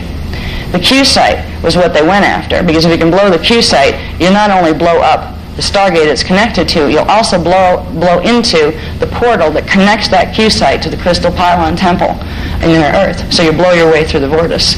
So Lemuria, which was once a continent that was over in the Pacific Ocean. It was kind of a crescent-shaped continent that came around. It had a very large interior sea, so it wasn't like as solid like Atlantis was. Atlantis was a big, solid continent. It was bigger, I think it was bigger in landmass than the North American continent. But Lemuria went down when they used the Grual point here, what used to be on this site in Sarasota, Florida. The Templar was active then. They had the gates open enough where they could run through the crystalline technologies. They had massive crystals here. They could direct the frequency of the stargates. And the temples fell under the wrong hands. They fell under the hands of several competing groups of the Anunnaki hybrid races, and they took out the Q-Site 12, and Lemuria went down. What's left of it is now several island nations south of the Hawaiian Islands and the Hawaiian Islands area. And that was not that long ago. That was 50,000 BC. By 28,000 BC, the first Atlantean Holocaust happened, where a very similar thing for the same reasons, territorial dominion, where stargates were located. Same type of thing was attempted. These stories of the Lemurian and Atlantean Holocaust are in Voyager's Volume 2, Secrets of Amenti, the one that was published in 99, and that's been amended a bit, so the new version's coming out because they sold out of those, but the new one is coming out from the publisher. It should be out within the month, I would think, because we already submitted all the stuff for it. So if you want, those stories are more detailed in the first Voyager's books that came out. Then there was a whole thing, 25,500 BC, the Lucifer Rebellion. Now, if I try to go into the whole story from here, we'll be here to next week. The Lucifer Rebellion was a period of time when the intergalactic races of the Anunnaki decided, even though they're fighting with each other all the time, that they'd unite because there was an opportunity to come in. There was enough Anunnaki presence on the planet in the form of hybrids that if they could convince them that you're not them, you're not one of them, you're one of us, that they could get in and take over the Templar. They tricked the Atlanteans. They brought the Palladian Nibiruans, started it, the ones from the planet Nibiru that used to be part of this galaxy. They had a whole plan that was involved the Sirius A Anunnaki groups and some groups from Arcturus and numerous interplanetary systems, including Alpha and Omega Centauri. That's where you got the Alpha Omega order of the Melchizedeks. They decided that if they could get this grid set up in the planet, it would give them final control over getting the Halls of Amenti. They could reverse the Merkabahs on here in parallel, and when a stellar activation cycle happened, put them together, they reversed the Halls of Amenti, they got them. That was the plan. They got the grid put in because they tricked the Atlantean people into here's a wonderful new technology, it'll give you new ways to use the power of your Templar. Look at this, oh, you have more power? They were so impressed. Because at this point, there had been such digression among the hybrid races because there was all sorts of teachings, twisted teachings, competing teachings, just like there is now. And it was hard to figure out what to believe. And the Anunnaki were like, oh, well, I guess we are Anunnaki more than human, aren't we? Because as far as DNA goes, yes, they were. They had a loyalty thing. And they allowed this grid to be put in. And then they found out what it would do. There was a pole shift that took place in that period. And it would have been a lot worse, and we'd still be under ice if it hadn't been for the crystal pylon temple networks. Because if they can catch it with those, the frequencies, if they can turn them on at full blast in inner Earth, they can grab the Earth grids frequency-wise. They can grab them with electromagnetic energy and hold them relatively stable. That's what they did in that period, so it didn't get too bad. But there still was an ice period that came after that as a result. So our ice ages, all this stuff, it's all plugged into this history line. But this is where 25,500 BC, the problem that we're getting rid of today, was put in. It was a crystal grid network that was put in at the location of Stonehenge because of the location of Stonehenge being on a particular set of ley lines, the 1111 ley line. It was a way to get, now the 1111 ley line connected with the 11th Stargate and the 11th Q site, and it ran the highest coding other than 12 through the whole planetary Templar. That was the place they were going to get control of Earth's other stargates from. If they could get the 11 grid lines and the Grual point, the control point for the shields, they had it mastered. So that was their intention. This is how they did it. I showed this one to you the other day. I'm not going to describe it heavily because I'm still trying to make to probably push it to 9:30 at the latest. Hello, Michael. He's back. But this is how they created the mess that we're living right now. How in the world do you reverse a planet's Merkabah, for goodness sakes? You don't just go up to it and whack it. You know what I mean? And planets are big things. You know what I mean? You think about the technology it would take to be able to do something like that, and you have an idea of the level of intelligence they're dealing with. Okay, just basic intelligence, being able to figure things out, intellectual knowledge. They are extremely intellectually intelligent, but they just don't have any cognition of heart stuff because they're mutated and their consciousness can't hold it. They created it through taking the natural orbital alignments of the Merkabahs from our Merkabah at the Sun, the way it plugs into the natural planetary Merkabahs. Because at a certain point, Nibiru, before 25,500 BC, certain groups of Anunnaki there had been Emerald Covenant for quite a long time, and they had petitioned for more fair treatment on being active members of the security team. They wanted their own gate to guard. Because the founders' races are fair, they had a track record at that point of doing well, and there was a whole group of Anunnaki races on Nibiru that had been doing really well, and they were bringing the Lyran-Sirian model of civilization to Nibiru. They were given a trust. They were called the Council of Nine, and then above them was the Council of 12. These are some of the names in the channeling movement. They were entrusted with Ashtar Command. These were the Palladian Nibiruan Anunnaki that were given and entrusted as equal members in the planetary security systems. They were given not governing control, but protective control. The founders always keep governing control in case anything goes wrong with the gates so they can intervene directly. But they were given localized governance over Stargate 4, which is the solar gate that connects Nibiru to the higher dimensions, it connects Earth to the higher dimensional fields, and they were invaded. They were invaded by other Anunnaki races who took over the planet. That's when they decided to do the United Anunnaki thing. Now they had control because they had their own set of crystal pylon temples that matched the ones that were here. They could change some of the frequencies coming through the Gate 4 Stargate, which means they would change some of the emissions that were being sent down through the solar spirals. That was a technology they knew they could exploit, and they did. Once that was done, and they were able to, from Nibiru, interact with and begin to alter the coding on Stargate 4. They literally harnessed a piece of a planet, which I won't get into that story because I know what planet it was, and I know, but that's a whole other book. All right, they harnessed a piece of a planet that had been destroyed in other earlier wars that had almost equal mass to their planet Nibiru. It allowed them to create an artificial orbit, to literally throw Nibiru into pole shift, out of orbit, and then catch it at a different orbit. So they could set up a patrol station where they could come in every 3,657 point something years, 0.8 years. Either the planet or the battle star, which was placed on the other, like if you drew a line through, if this was Nibiru out here on this orbit, this would be the battle star. So when Nibiru, the planet, went out into orbit up around Sirius A into density 2, the battle star would come in as a patrol mechanism. Now, from what? From this lineup, they were able to transmit frequency from the battle star, bounce it through Nibiru, through the solar gate, and anchor it down into Earth at the 1111 site.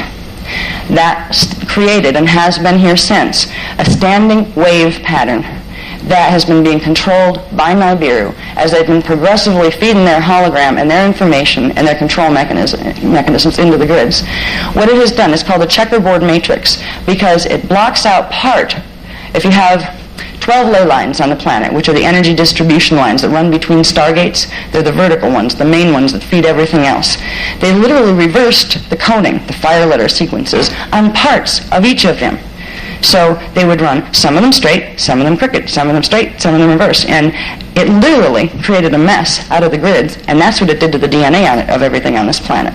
It created a checkerboard mess in the DNA. So this is the problem we've been dealing with.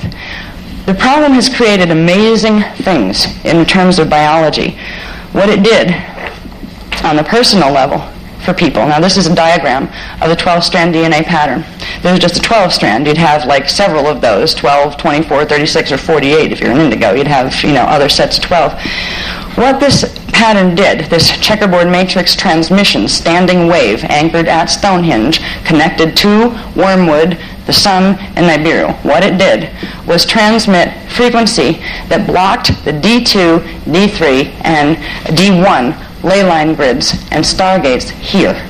It reversed part of their coding. Part of them had run right, part of them had run in reverse. So the natural communication could not take place. What it did in the DNA was take strands 1, 2, and 3. Okay, and I tried to scribble it on here with a pen when they showed me this over dinner. Strand 1, it shut down, first of all, in 1, 2, and 3, all of the coding. Now this is a DNA strand template, a diagram of it. There would be 12 little black circles and 12 little white circles on each one of these strands. What that is are the base tone codes and the overtone codes. The base tone codes would become the muons, and the overtone codes would become the myons, and the overtone codes would become the dions. That is the natural structure of the DNA template. First of all, they chopped off the activation. They blocked the activation of all of this part of the strands, which took out 8 out of the 12 codes. So only 4 on each strand were communicating with each other. Then they reversed a third of those. Some would run the right fire letters, some would run reverse fire letters. This created a mess in the chromosome structure of the DNA. It mutated us, it mutated the hybrids, it mutated every other life form on this planet. It's been running through the grids, and one really interesting thing that it did was the differences. By the time stage 5 of the Anunnaki hybridization program had gone through, the hybrid races had 5 strand templates of the human imprint running in the natural order of a human imprint, which was the forward order 5 letters, and they had their own 11 strands reversed. The 5 human strands, were starting the process of straightening out the 5 Anunnaki strands.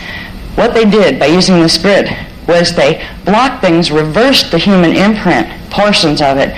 So actually the Anunnaki imprint started to reverse the human imprint.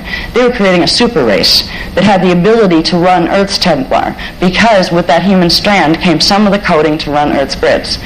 All right? What it did to us was chop off the places where our DNA was significantly different aren't showing anymore. Our bodies ended up mutating into what looked more like them than what looked like us to begin with.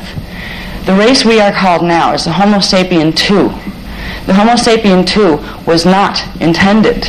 It was the byproduct of a forced raid on the genetic lines here. The Homo sapien I was what the Anunnaki hybrids were. We were angelic humans, which was a completely different race strain. And the only similarity between the two was the fact that we had contributed DNA to the others to help them to evolve. Suddenly we found ourselves mutating because the coding, what they tried to do was create one race solidarity, one world order, we're all one, we're all the same. Because it's in the differences where the freedom lies for both races. If they wanted to enslave their own down here to get control of the Templar to run it later and enslave us, so they could just literally walk in and do it, they had to block out the memory on all of them and lower the intelligence level where they couldn't get higher information in, turn off the psychic perception so they couldn't see what was going on in the D4 frequency bands, because that's where a lot of the action was taking place. And they literally have mutated 2 species. It's called transposition of race identity, and it's a genetic maneuver that's done by blocking certain codes in one. If you have 2 species that have 2 different types of DNA, let's say one has 12 strands, one only has 4, but the first 4 are similar. If you block out all but those 4, and then block out the things that are dissimilar in the others, you get 2 races that actually, 2 species that actually begin to mutate into one. And that's what's been done here, which means we're going to start to change shape once we progressively, our race is moving in an evolutionary line that will take us back to what we originally were. We were much taller, and we were immortal. What it did was, it literally chopped our lifespan down to nothing. Humans used to be immortal. They went from that to when the first codes were put in to about an 800-year lifespan. That's why in the Bible they talk about very old people. And it went from there into the tiny little lifespans that we have now. They made it so the body kind of kills itself. From as soon as it's born, it starts a process of self-consumption on the inside because of the way the chemicals and the chromosomes work. And if we were, that would keep us circulating on planet, but we couldn't do very much in the short lifespans that we had. Our bodies would fall apart around us, and that's what's been happening. But it's happening to the hybrids too. We all were succumbing to this, the plants, the animals. Now, this mutation did several things to our chakra systems. Our chakra system. Okay, this is the chakra diagram that we have in both of those course manuals. On chakras 1, 2, and 3, they would normally have a communication system. There wouldn't be any polarity bands in between here, where there would be natural communication between the D1 chakra, that is really the subatomic consciousness. It would be able to communicate clearly to the D2 part of your consciousness, that is known as the emotional body level, the elements in your body, the water molecules, those parts of you that are you. They're actually part of you. They're your hologram. They're part of your hologram here, but when you bring them back, they're part of your consciousness manifesting in that form to form the rest of you. Here, what's called the mental body, that's your D3 level of myonic self. What this did was create bands of polarity resistance. Instead of having electromagnetic, where a current could flow, current of communication, it allowed a small current to flow, because you would have totally killed the form if you didn't allow that. It wouldn't have been able to live in density 1. It left a little stream of communication between these chakras, shut down again. Out of 12 frequency bands in each, 12 sub-frequency bands, it shut out all but 4. So you only have 4 levels of the chakras working. Then it reversed the spin on a third of them, on a third of each of those that were remaining, which gives us absolute chaos. It separates the levels of consciousness where we don't even know where's those feelings of emotion coming up from. What are they? What is this body I'm walking around in? It has done amazing things here. One of the interesting things that it has done, and this gets into the history, this is a whole other workshop, the history of the Bible and the Christ story. If you want to know what belief program is running out there, that is a total implant, that is meant to hijack your consciousness for as long as possible into projecting out the Anunnaki scenario, is the crucifixion of Christ. Because Christ was not crucified, Christ chose ascension, that he orchestrated himself because he had these teachings, he was translating these teachings, but the Christ story was hijacked. The Christ story was almost a tongue-in-cheek joke, the way it was done. It was done for a reason. It was done because if you're planning at the next star activation cycle to take over a planet, and you want to seed a whole bunch of history that leads up to a fake story that when you come in, you're not going to have any resistance from the people who are there because they think you're the savior coming back that they taught you to expect to come. They hijacked the whole story, got rid of most of Christ's teachings, most of John the Baptist's teachings, most of Miriam's teachings, and all the people who were really working the Christos mission. And they superimposed 20% distortion here, 20% here, maybe 40% here. People, any programs, and think about it, who's endorsing the Christ crucifixion story now? Not just the typical Christian religions, but look at the channeling movements. Who isn't? You have the people with their Mother Mary visions. You have the people, they're getting Palladian holographic inserts, contacts with Mother Mary. You have very benign, seemingly helpful courses, like the Course in Miracles, like the Urantia book. These teachings, any of those teachings that are telling you that Christ died on the cross, are preparing this race for somebody who says he's Christ to come in on a spaceship with the Anunnaki saying, "Hi, we're your creator gods, come with us. We came here to save the planet. Sorry, your governments can't stay anymore because they're not doing a good job, but we'll help you save the planet." This is part of a sabotage, all right? The real crucifixion of Christ was this. This is why it was tongue-in-cheek joke for the Anunnaki. They think this is hysterical. You know, the whole story about the stab wound and the crown of thorns and the nails in the hands and the feet. This grid shows you your axiotonal line grids in your body. These are the lines that run from your template that begin the process of bringing myons up into more full particle manifestation. These are the energy feed lines in your body. And they're all supposed to be open. If they're all open, that's how you get all of yourself into the physical hologram, where you can know yourself as God and have those godlike powers. What the grid distortions, the checkerboard matrix has done, is block off, literally, look at this, 4, 7, 10, and 11, all the way through on those sides. It's amazing we still even have the left side of our body left because of all the blockages. If it wasn't for the fact that they only reversed part of each one, the whole body form would have fallen apart and died. You wouldn't be able to manifest. But they left part of the grids open, just enough to keep the life force coming through, and the rest was reversed or shut down. What it did was literally sever.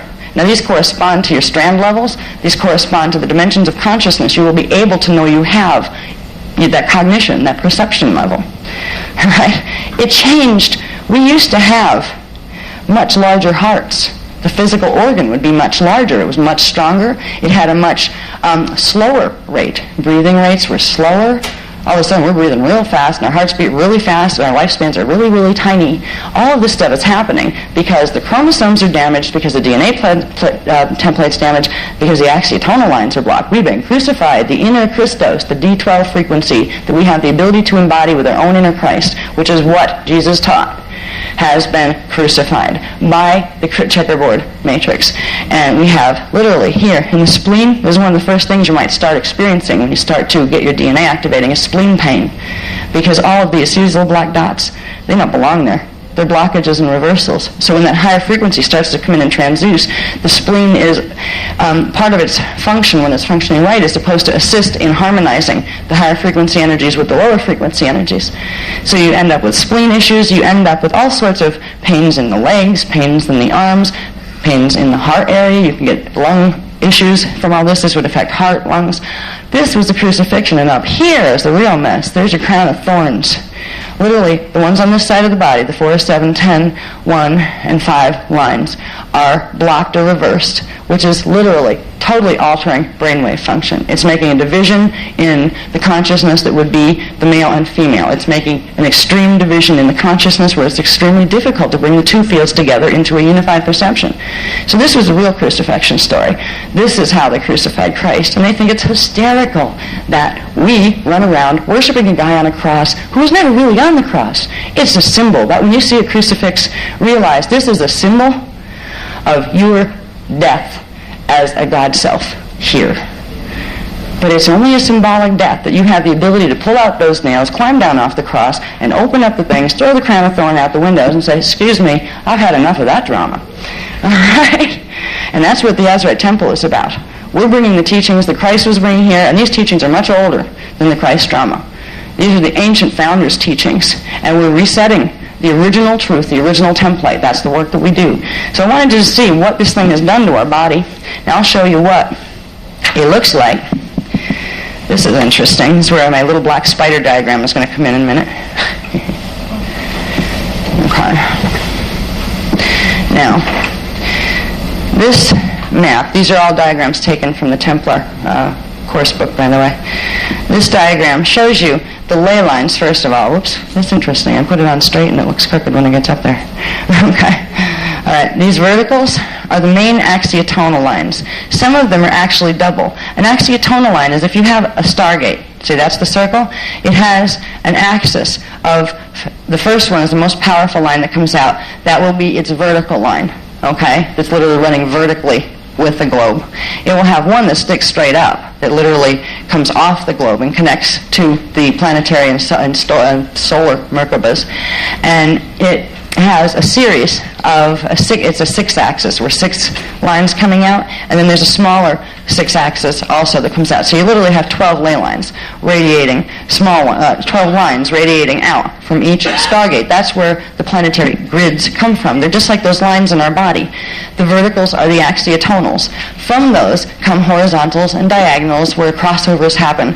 It's the ones that are on this angle, the straight up and down angle, that become the main feed lines, the axiotonals. All of the other ones, the diagonals and other ones that run over horizontal, aren't considered axiotonal. They're considered ley lines, where they don't carry quite as much energy or frequency. It's the axiotonals. If you're going to control the grids, those are the ones you go after. And that's what they did. All right, this is basically the placement. These are different places. All these things are little temples. These are little temples that they're anchoring this stuff at right now. But the main anchoring point was here, which was a place called Lohas Atlantis, where Gate 11 was. Gate 11 and QSat 11 were very close to each other on the 11-11 ley line, and they used that. Stonehenge is right on the 11-11 ley line. They used Stonehenge to put the reverse codes in right there. So the frequency would come in from QSite 11, normal, it would hit the reversal and transmit and open Gate 11 on reverse when it came time for it to open. It was, and this is the time. This time period was when this was all supposed to come to be.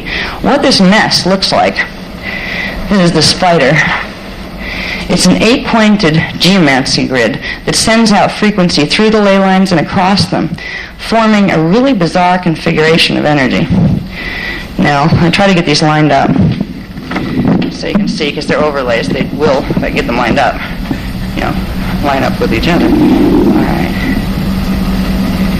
Okay. They emanate out from Stonehenge grid, and they literally cut across all of the ley line, the natural ley lines, the natural grid lines, all of the lines that are carrying energy through the planet. What these frequencies are doing, because there's a standing columnar wave, an invisible sound wave that's been holding this in, is it is blocking everything it crosses. It blocks and sends a partial reversal to. It's turned our planetary grids into a checkerboard, into a mess, and that's what's turned our DNA into a mess. Now, the anchoring rod has been Stonehenge. Last month, we went to England and Ireland and did the work there, and we started the process of what's called the Christos Realignment Mission. The only way we can actually have the ability to make a difference with this is because we had a divine commission. Humans and indigos have a divine commission. They have the Stargate key codes in their DNA template as frequency points, as myon and dion information, that when it runs into the planetary grids, it will trigger the opening of security seals on the grid, so we have the ability to run and straighten out the frequencies that are being misrun through the grids. If we didn't have D12 frequency available to us, because the Guardians did a whole bunch of interesting things through the higher stargates to at least get some of that available, so it would be able to anchor here. That was a great celebration. We helped with that, but we had no idea the significance of what we were asked to do at that time.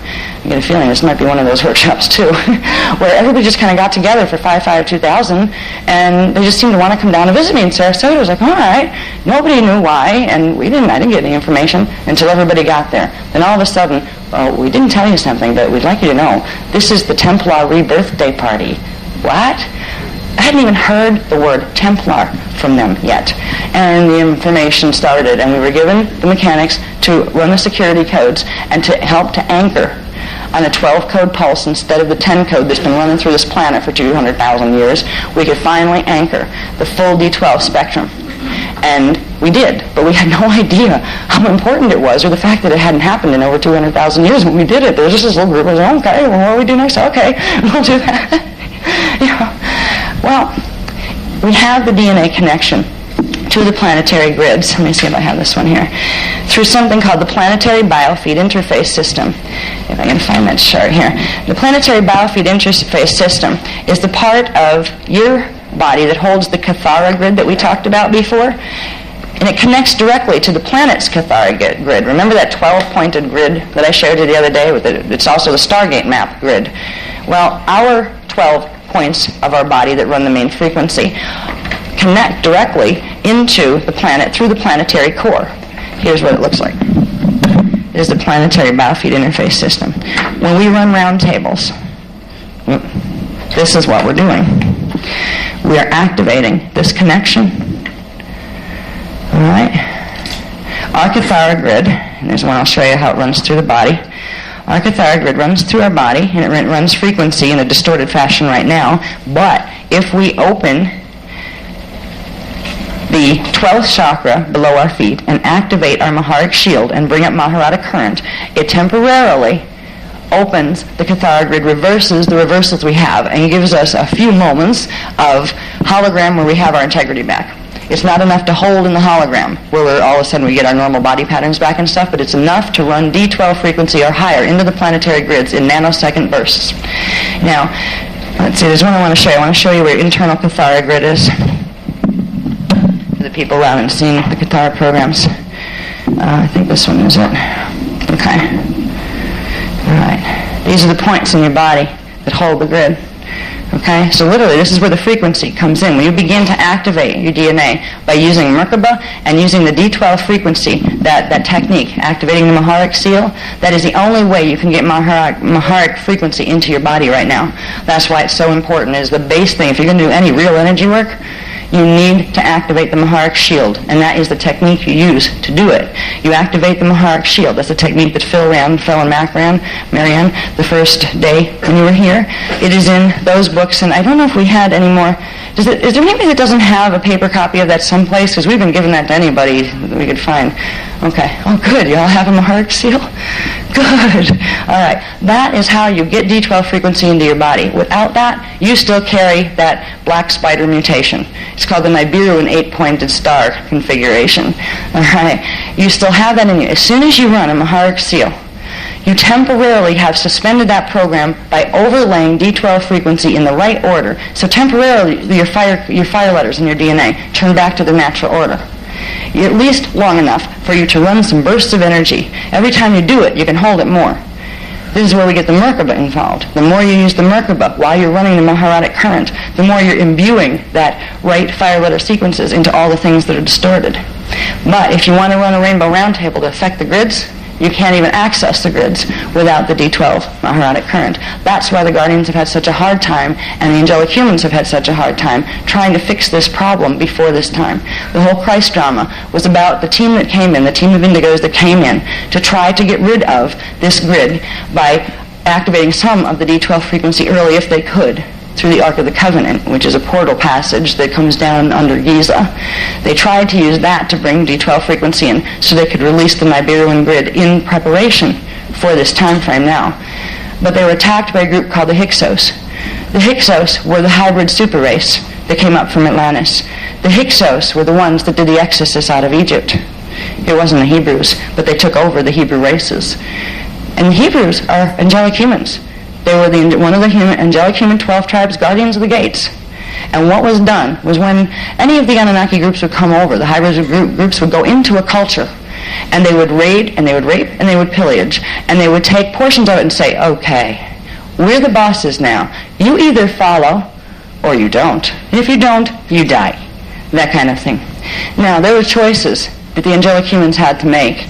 They could hold their ground and get wiped out, but there were ones that realized, they were guided to not do that. If you have to lose your memory of who you are, because we were losing our race identity, where our children were being taught that they were something else. They were being fed Anunnaki, history. They were being fed Anunnaki mechanics. But if we didn't stay on planet, and we let our species become extinct here because we kept standing our ground and getting ourselves killed over and over and over, there would have been nobody to run the grids on the right spin when it came time for here. So we have suffered all sorts of the illusion of victimization in order to fulfill our job of staying here to assist our original commission of guarding the stargates and helping the Anunnaki and the Draconian races to heal. And because we have that little piece, little code of theirs in with our DNA template, we will keep bringing the drama back until we succeed in assisting them to heal, so they can be brought back into the family of the one source. So this is a very long drama, but there is such a thing as mercy, and there is such a thing as when one big cycle is done, you've accomplished something by the end of that cycle, and the team who was sent in is usually dragging themselves through it by then. They're so run down by the hologram and what they've had to go through that they could use a real nice vacation anywhere but here. So there's a changing of the guard that takes place. The guard that's been here, that's the indigos right now, is the same one that's been here, literally, since the humans were seated here 25 million years ago. Some of us got out when Cycle 1 went bad, where it was like, time to change this guard. I'm going to be flattened if I don't get out. So there were waves where some would leave and others would come in. Directly, the Ascended Masters would directly come in human form. This wave has been here. Literally, these are the old-timers. Right now, the ones that are in indigo form are the original committee back. They had a little bit of break. Some of them got out at least up into the higher densities a little bit, so they could hang out and regain their... You get very disoriented down here with that checkerboard matrix, and even like indigos can kind of go, who am I? I don't know. Where did I come from? I don't remember. And that's really surprising for an indigo. You're not used to that state of consciousness, and it's like you come into a baby body here and lights out. You are lost in space. So we are at a point of the changing of the guard beginning to happen. We're this close to fulfilling what this particular cycle of indigos had done to help, assist in the healing. And the mission that we're on now is to, first of all, get this grid dysfunctional by healing it. Okay? You don't destroy it, you heal it. You run D12 frequency through these little crystal pylon temple networks, little fake ones that they have that they're running the Nibiruan code through, heal them, heal those crystals, and they become your best friends. They have an amplification network all over this planet. They can be used to spread D12 frequency and higher. They can be used to create a protection, a Maharic protection seal on a planetary level. So what we're doing is there's a series of missions we are going on. That's why I went to England and Ireland. There's several missions that we're going on, and anybody that wants to come is welcome to join us. And I usually give a workshop, and a lot of times there's people that never heard this stuff before, but by the time they get through understanding it, they say, oh yeah, I'll do that. And this is where roundtables come in. Roundtables are the antidote. Roundtables are the way that, first of all, you get your frequencies opened in your own body. Then you do salutations, which are your personal thing when you're not with a group of people. You can do them with a group of people, but you don't have to. Where you're just learning to spin your Merkaba the right way, which is helping you hold more and more current, which is giving you some power to work with when you start to use it for grid work. Plus, it's helping you heal very rapidly. It's helping to get rid of the checkerboard mutation in your body. When you do the salutations, even once or twice a week, it will help to sustain where the grids right now are trying to throw your Merkaba back in the opposite direction to put the checkerboard mutation back in your DNA. Every time you get it out, it comes back again. The more you do these, putting your Merkaba the right way, the more the D12 frequency will hold and stay in your body. It also gives you more power in working with the currents when you're doing roundtable. Now, the advantage of roundtables they're twofold. One, they are the means to access the planetary grids, because we can only access a certain level. No one of us has all the codes that can go in and access the whole grid. Each one of us carries a piece. When indigos and humans, they're the ones with the codes, the security codes, assemble, and they put their bodies in very specific relationships to each other, and they activate their Merkabas on the right spin rates, and they begin to run frequency. They cannot just run the D12 frequency. They can run primal light field frequency and the primal sound current, which is the inaudible sound wave. That is the thing that will literally reset things the fastest way possible. Every time we run these things, we not only assist the planet by literally putting in the right coding to override the wrong coding that's been in there. Progressively, we're clearing the Earth's grids, restoring them to the Christos template, doing it. But every time we run these frequencies into a roundtable, we're healing ourselves, because the fact that what we're doing is we're having our own Merkabas going. So we're sealed in our own Merkaba. We're not taking other people's stuff on. But our Merkabas working all together in those angles to each other create a huge Merkaba. That huge Merkaba, when it gets fast enough, has the ability to anchor the primal sound field current, and it stays as a standing wave like an anchoring rod. Those anchoring rods of primal sound will stop this place from shifting when we start to go through the 3-day particle conversion period. 3-day particle conversion period is a lot of physics dynamics that happen all at once in a very quick time. It happens in every stellar activation cycle. If a planet's grids are okay and they don't have distortions, a planet can go through it, and the races on the planet's DNA is made to trigger activation of the Merkaba so they can move with the planet through Merkaba where the strange changes that happen don't affect them, and they can still see a formed constant hologram that's not going to be toxic to them. The way the mutations are right now on this planet, there's 2 ways things can go. One way is first of all, the situation is we are having an early opening of the halls of Amenti. Because of what had to be done to stop pole shift by 2003, it also accelerated the whole timeline, because high frequencies had to be brought in to break the length of the Nibiruan grid. That would have thrown us right into pole shift as the gates progressively opened, and we would have rolled by 2008 completely. And it would have been a mess. It would have been the Bible Armageddon scenario. There are political issues, and this is part of what the secret is that they haven't been telling me. Oh, here we go. That I knew it was going to be released here at some point. Okay, we have made great success so far, and we have managed to assisting, we're just the anchoring rods here. But we do our part, and the higher founders races and guardian races are doing the rest of the work. But we were very successful in breaking the link of the Nibiruan Dadic crystal grid. This means several things. Now we stand a chance of clearing the rest really fast, and we're doing a good job, and they can't stop us. This upsets them. All right? They can't stop us from recoding their temples and using them to anchor the Christos frequency, which means they're not going to be able to do any of the stuff that they want to do. That puts them up against the wall. Fallen angelic forces. They're in the process of arranging a scenario that they've had on the agenda in the back burner for quite a while. There was a takeover plan, how they would get themselves in here without causing a ruckus. And it was to instigate wars first among human nations. Get people in a state of panic, get people scared, turn on each other, and all of a sudden the saviors would come in from the sky saying, you can't do this anymore. You're going to blow up your planet, and it's getting to the point where it's hurting other universes. Here's the way you need to behave to be part of the United Federation of Planets. There's another catchphrase you'll find on the internet. Supposedly, Earth is graduating to become a member of the United Federation of Planets. Well, unless you want to be in the Anunnaki War League, I suggest making a different choice. This was part of the program that they had set, and they were waiting for the right time. They were supposed to start it earlier, but because we started to wake the Indigos up fast, and they were amazing. The Indigo people that I've talked to, they come to the workshops, we tell them the most out there, amazing, intensive, hard to learn stuff, and they were right there. Oh, good, I get it. Okay, yeah, let's do this. I said, wow, yeah, these guys are great. Yeah. This is what they didn't count on. See, when you're really arrogant, you have this little habit of underestimating other people, particularly those you choose as adversaries. You think they're dumb. You think they won't figure it out. You think they won't be able to do anything to stop you if you're going to take their power. They got a surprise that enough indigos woke up fast enough to get the D12 current anchored here when the chance was there. That was not foreseen. They didn't expect that to happen. Now they have a problem on their hands. Oh dear, indigos can run the Maharata current. Uh-oh. All right. This has held off the World War scenario, drama, that they were planning on bringing here. They were planning on bringing it here to get a state created here that would be a perfect opening for their little introduction as loving space brothers, and by the way, we created you. They would show the similarities in their DNA to our DNA, and if you take a DNA read on a human now chemically, yes, it will look very similar to an Anunnaki, because half of its codes, more than half of its codes are blocked out. They had a whole plan, because they still can't take over the halls of Amente unless all the seals are open on the grids.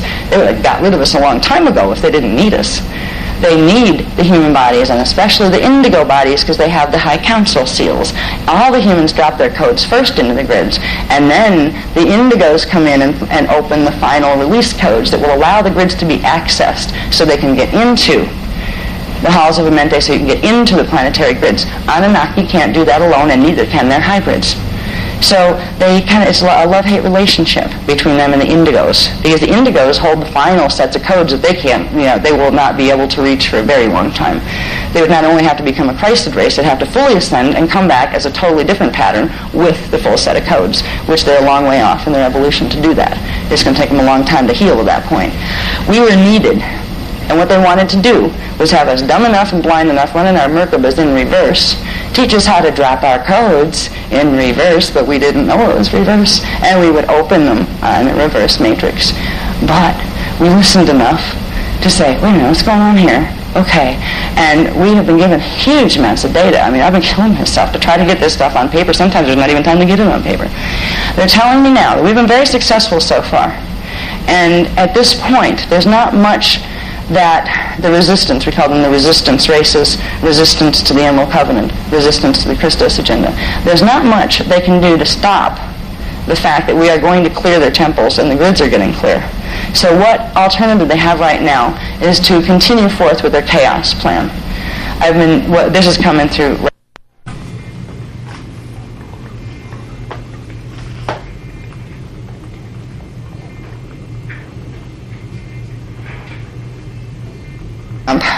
There are decisions being made to instigate. It's already been being done in other places. Bosnia was a test run. They're using psychotronic technologies to beam stuff through the grids right now to stir up the emotional body and trigger the fight or flight. So people start to have an advanced ability to really get upset with each other.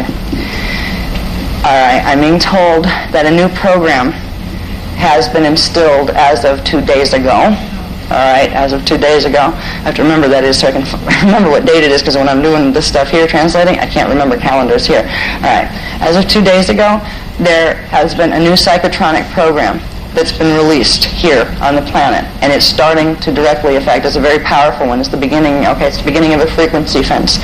A frequency fence is where they literally interrupt brainwave patterns to keep them within a very small range, so that when the DNA activates in people, it can't plug in, so it literally shuts off, so you can't get the higher perceptions in. I'm being told now that they've started to run this grid, and it's going to be progressively increased on a rapid level. They're hoping to stop the indigos that have started to wake up before they get enough critical mass of the frequencies in their body to shut them down before they can become any more of a nuisance. It also will affect humans that way, and anybody else that happens to get in the way of the frequency. This is something, all right, they're saying, what we need to do is not hard. It involves round tables, and it involves linking with the timeline that we're attempting to move into, the bridge zone timeline, which is the inner Earth timeline. They're saying that the round table that we're going to be asked to do on Monday night, and they're also saying to expect a bit of interference, but keep going anyway. At one point, when we were doing work out there last year or whatever, we had the local boys in blue visit us, and what are you doing? I said, well, would you like to join us? We're just a meditation peace healing group. No, that's all right, and they went away.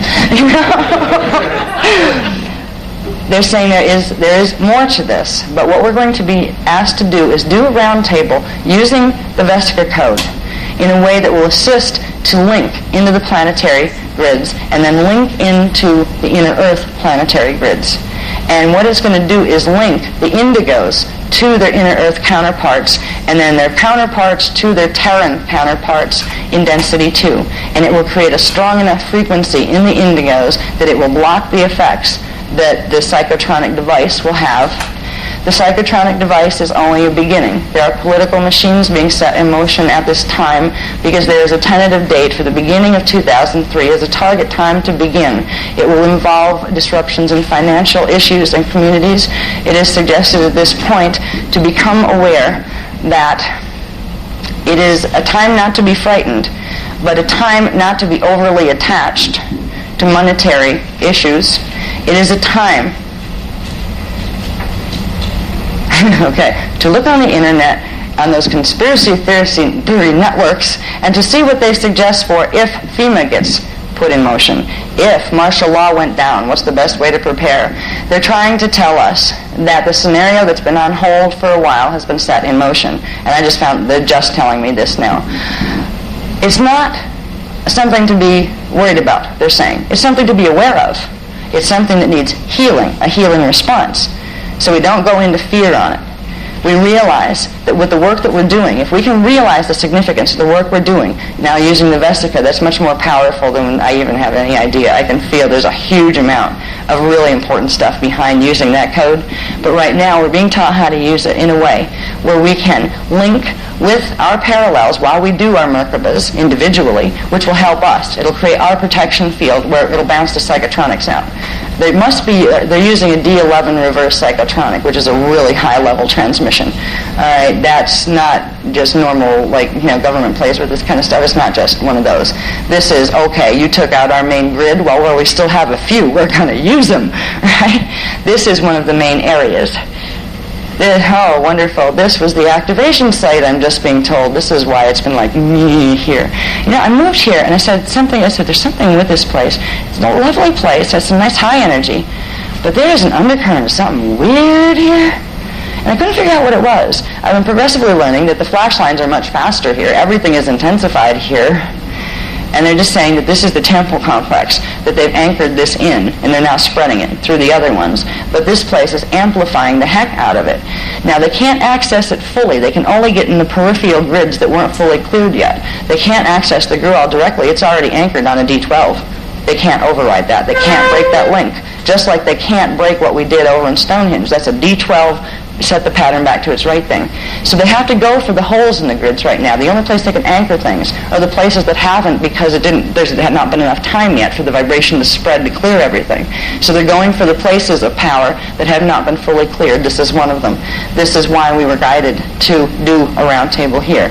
We are going to heal the temple that's here. We are going to recode it to the D12 Christos template, and that's going to at least neutralize that particular program. It's also going to clear some of the stuff that's been affecting strand 2, which has been keeping strand 1 and 2, the physical and emotional bodies, in a very polarized, distorted way. So we should be able to look forward to, within about 3 or 4 months' time, it's going to take for the changes to begin in our bodies, where we will start to feel a renewed energy. They're saying a renewed energy in the body form as far as your relationship to it. I don't know if you've ever had the war with the body, but I swear ever since I walked in, I feel like I'm at war with the thing.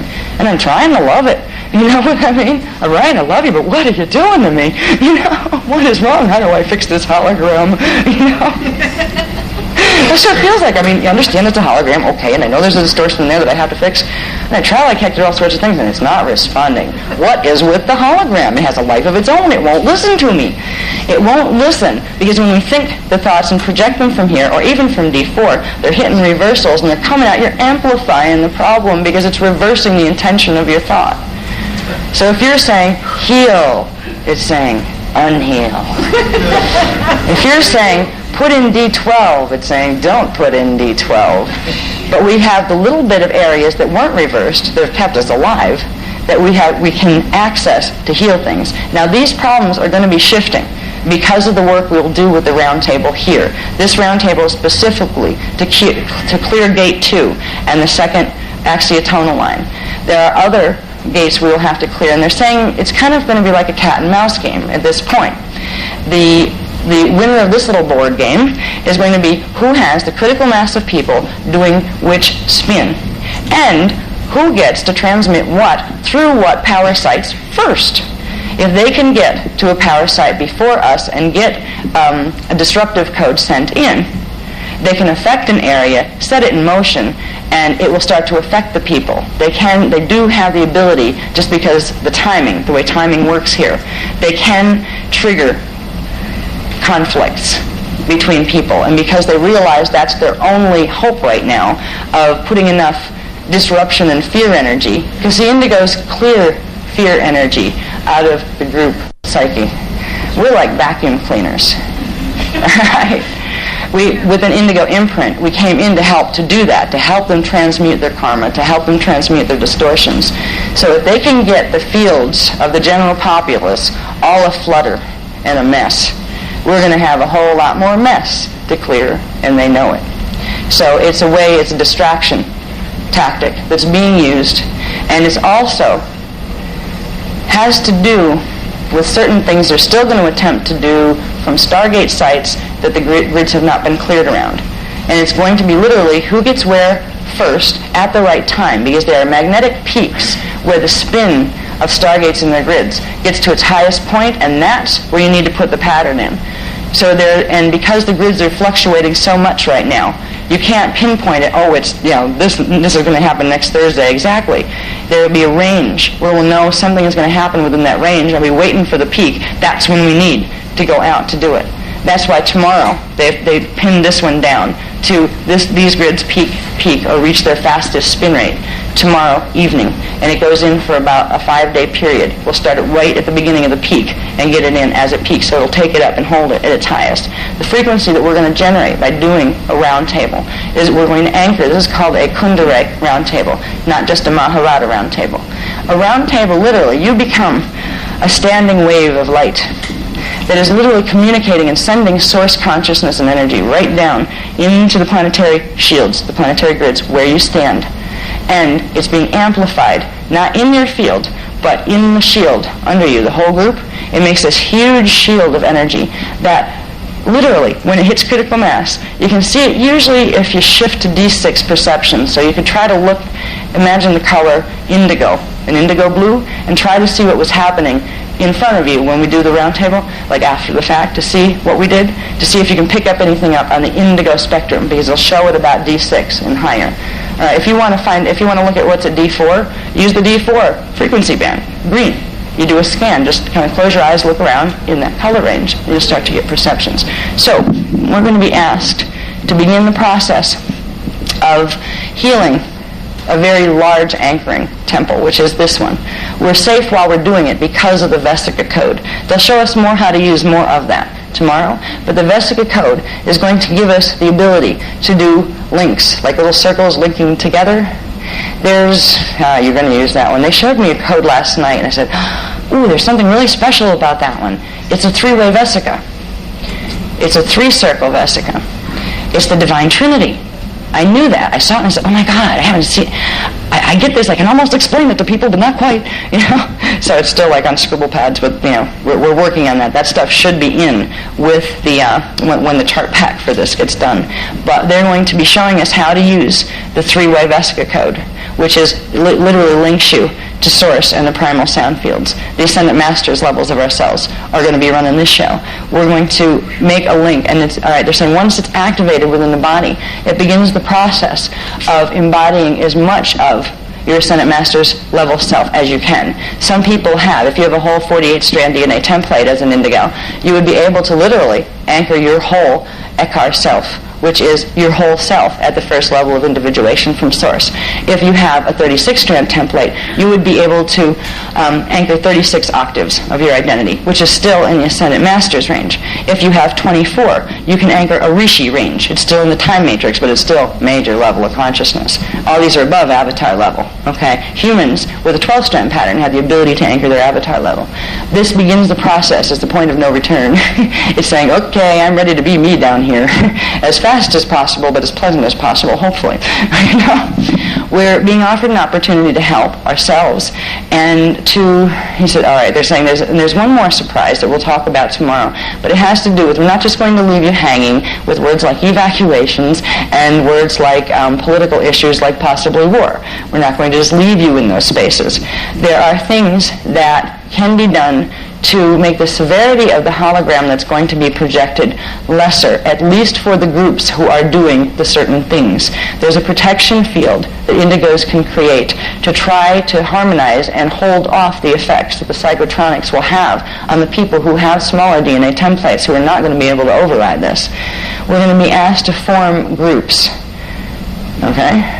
Indigo groups that have indigo people, but also have anybody else who wants to join them. We're going to be given certain types of world peace meditations. You know how everybody just loves those. Anunnaki love them. Draconians love them. Everybody loves those things. Anybody in the New Age movement loves world peace meditations. Half of them don't know what they're doing when they're doing world peace meditations. They have no idea if they're really setting good stuff or if they're setting not good stuff.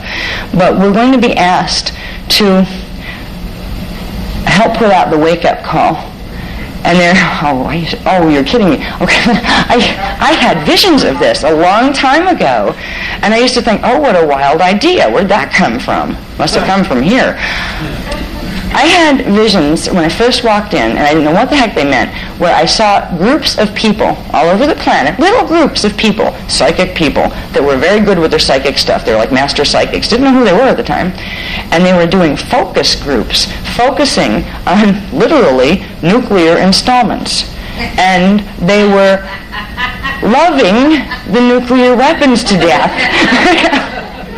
They were doing something with their psychic power. They were called together. They had lots of practice. They had done casework with, they would assist in projecting themselves, where their bodies would be in one place, and they would, as a group, project to one place to do healings. They started with learning how to do healings of remote healing, projecting a part of you over to a place, into the planetary grid at a certain place. I go over to Tahiti now, learning how to project yourself over to Tahiti and leave your body here. It's a lot cheaper.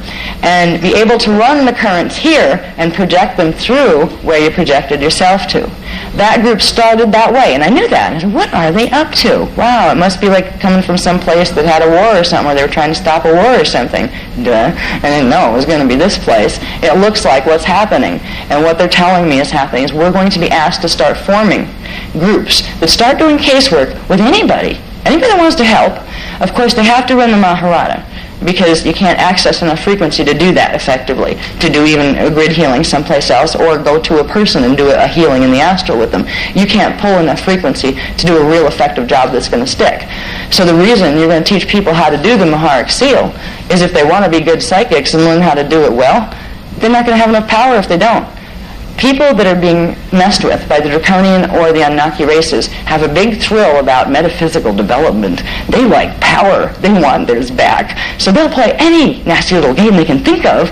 Just, give me power, I will. They don't know any better because they've been trained. There's the power acquisition. That's the important part about it.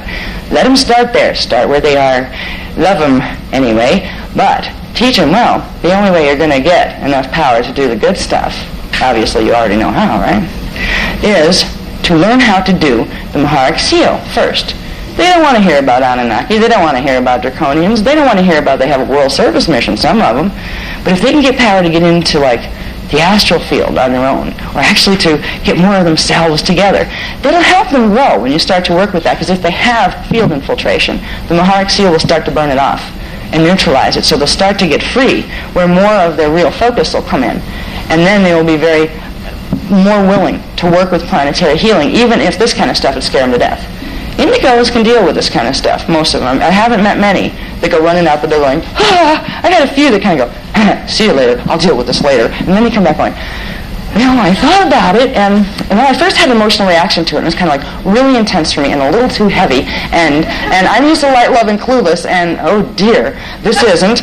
But, I thought about it, and it makes sense, and it feels like the right thing. And all I care about is the truth. All I want to know is what's true, and it feels right.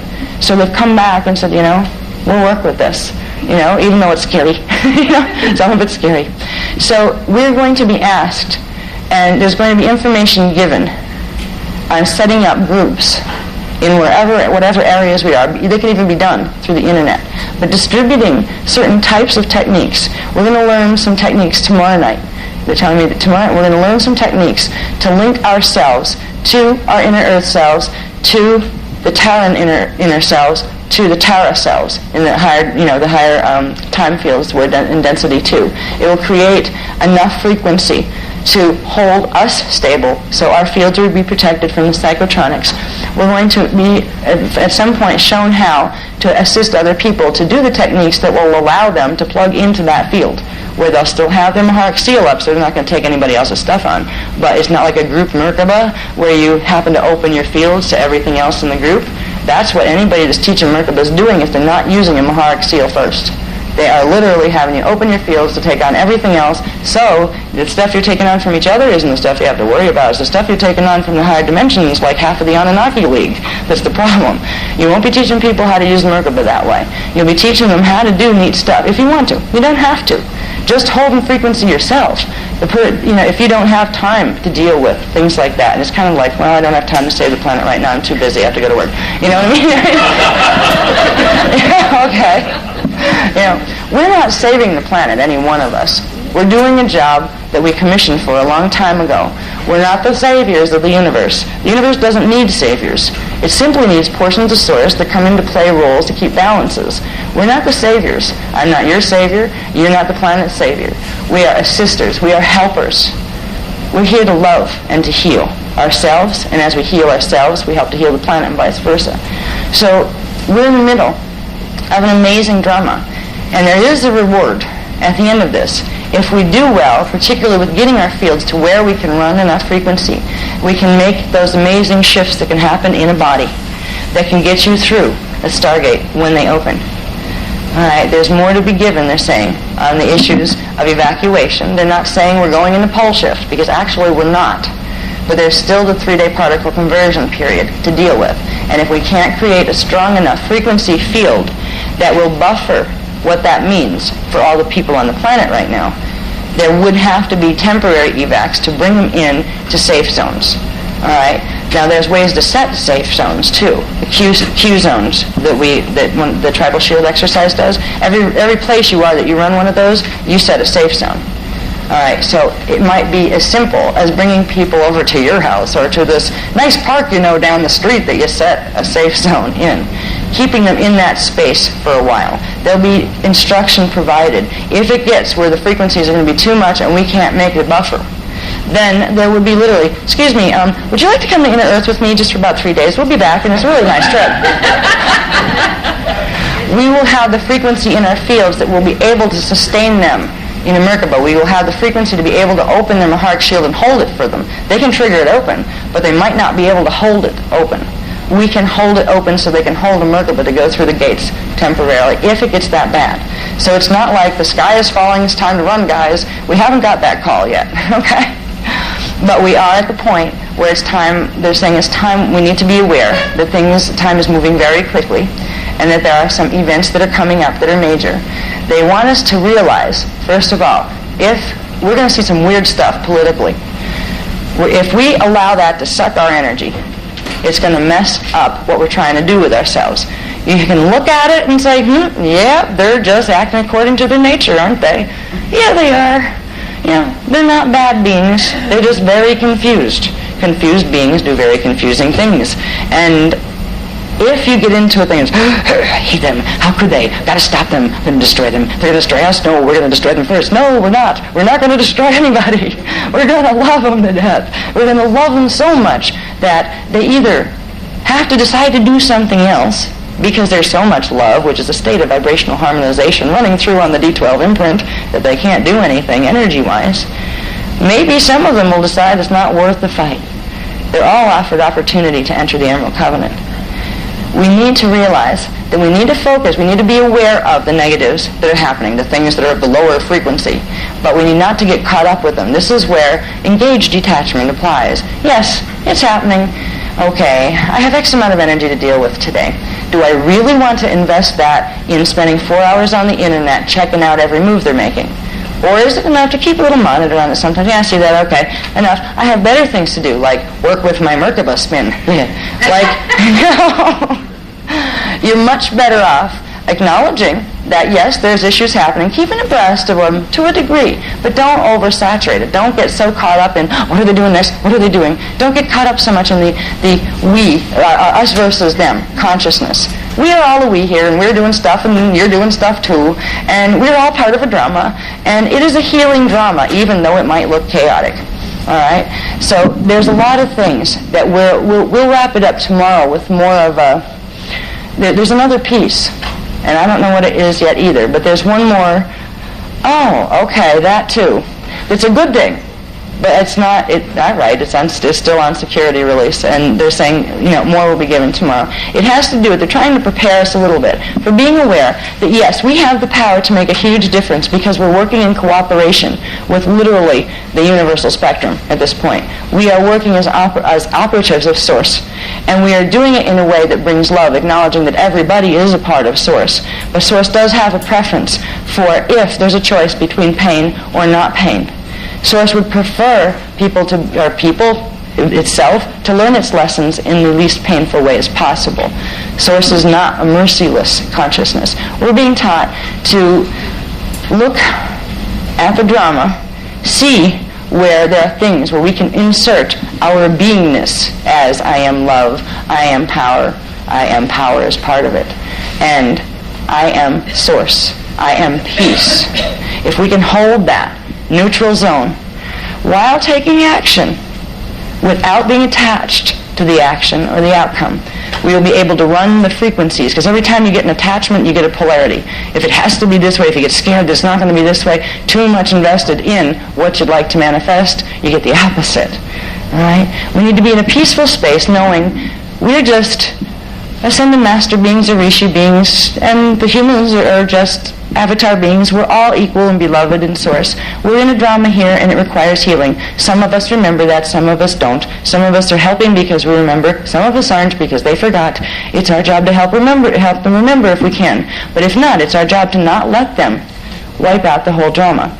Lovingly, we can do things with energy that can prevent the actions from causing calamity here. That's what we're being asked to do. So it's like being in a nice space between ignorance and awareness. You have like ignorance is bliss stuff, so I can be happy, happy, joy, joy all the time. We're asked to find a place in between where we can let both happiness and that would not be a pleasant thing. I do have a preference for happiness, but where you have so much trust in the I am God. You, not me. Well, I am, but not for you. You are God for you. If you have enough trust and feeling of safety with that, begin to go into that space and anchor that consciousness. It's not just an awareness. It's not just words you're anchoring. It's the frequency that comes with it. You're bringing the frequency of you as Source in. That is what will heal this, and our hologram will get better. So there's going to be a lot of information released. We're moving in very fast times right now. And there are new blocks of information being provided. Half the time they're on security release, so they can't be tampered with before they get down and expressed the first time. At least there's one expression where they came out the way they were sent originally. You'll find all sorts of this popping up now on the internet before you guys, even if you guys said nothing, because it's being intercepted. Every time something comes down as translated, it's intercepted by both draconian and Anunnaki forces. It takes them about 3 days to translate it into their reverse language patterning so they can see what was said. But then they act on it. And they take parts of it saying, oh, this is what's really happening, and then they do the 20% twist and get people doing another thing instead of what needs to be done. So we're simply being asked to go for it with happiness, with joy, with realizing it's a hologram, but it's a hologram that feels very real. It feels very real if a bomb comes and drops on your city and the buildings fall down and you're in one. You will feel it fall on you. Now, you're not going to be dead as a being, but your Mayan-Dayan body parts might be. They'll transmute into something else, and not instantly either. They'll probably go through the whole slow transmutation process of having it buried and then having things... I'm not going to go further than that. You know what happens when you go in the ground, right? All right, so we've covered a lot of ground today. We've covered the basic problems. Yeah, time to wrap it up and bring it down from up here down to a nice thing here so we can have a nice night's sleep, right?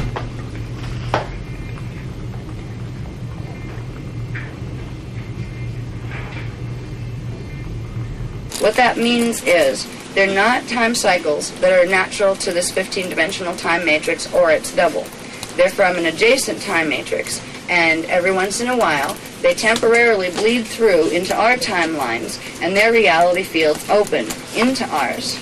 Now, they come in every 440 years and stay open for 110 years. They are opening for the first time in this cycle in 2002. Now, if it wasn't for the fact that the mirage zones, and the word mirage is where our word mirage came from, because from the ancient times, some people would see these cities before them.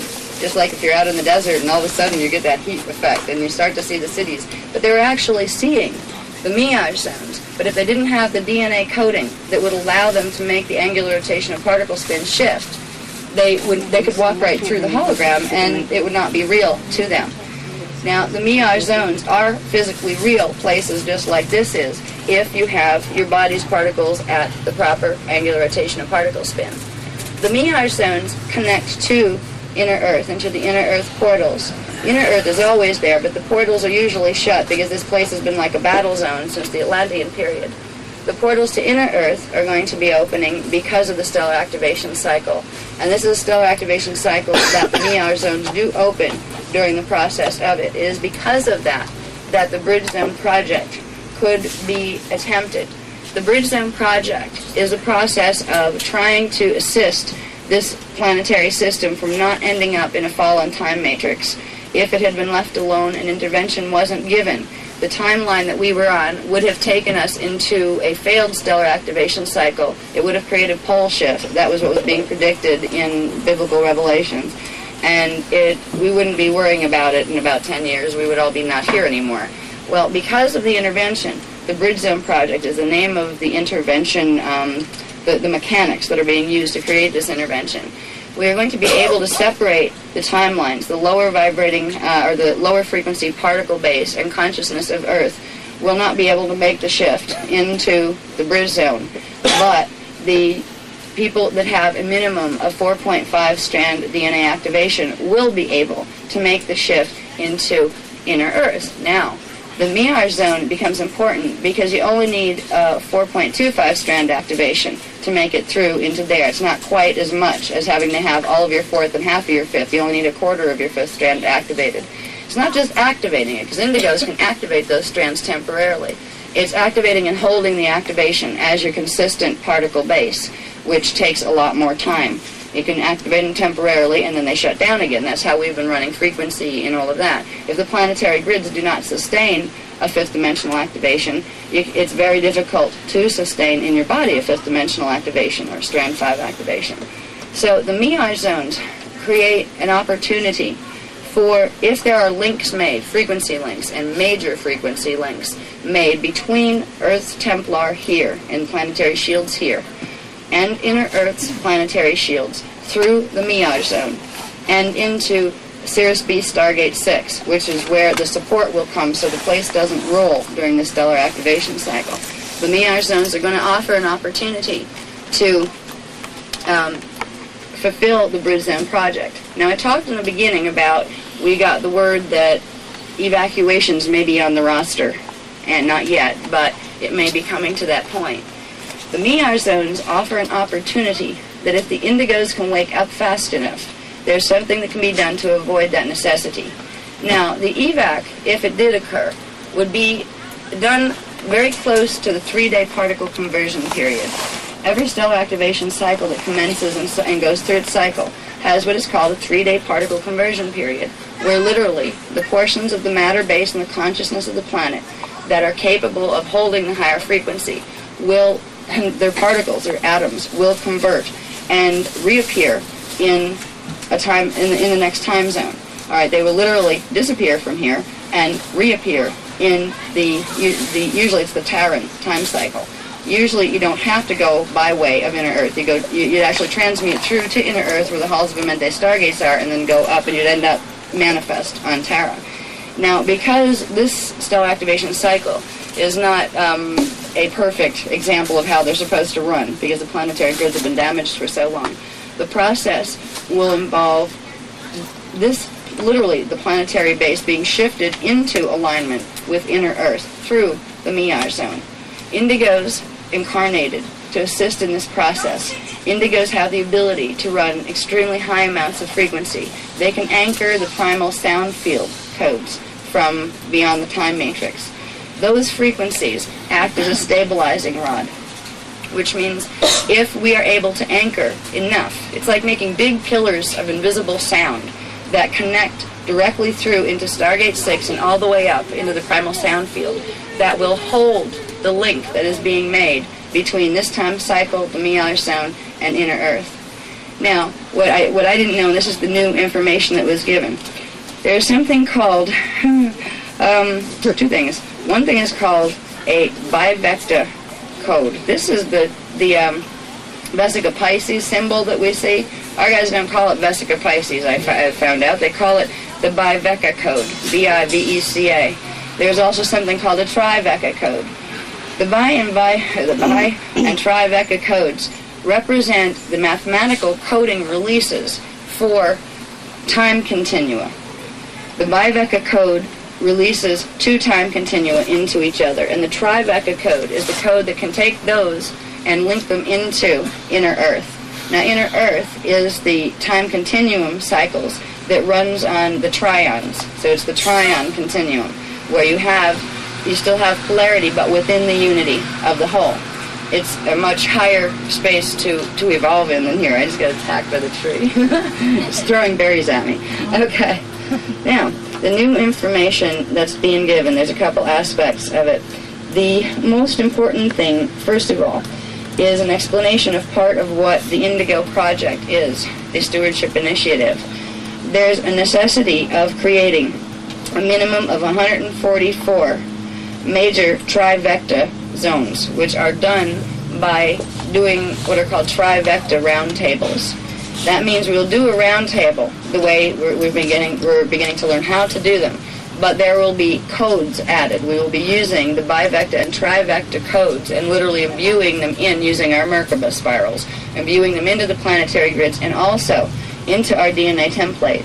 Once these codes are imbued in your body, it means it's activated the potentialities that you can rapidly make the shift in angular rotation of particle spin, which means when the Miyaj zones begin their opening cycle and it was time for you to get an invitation, you would be able to fulfill that invitation by going through.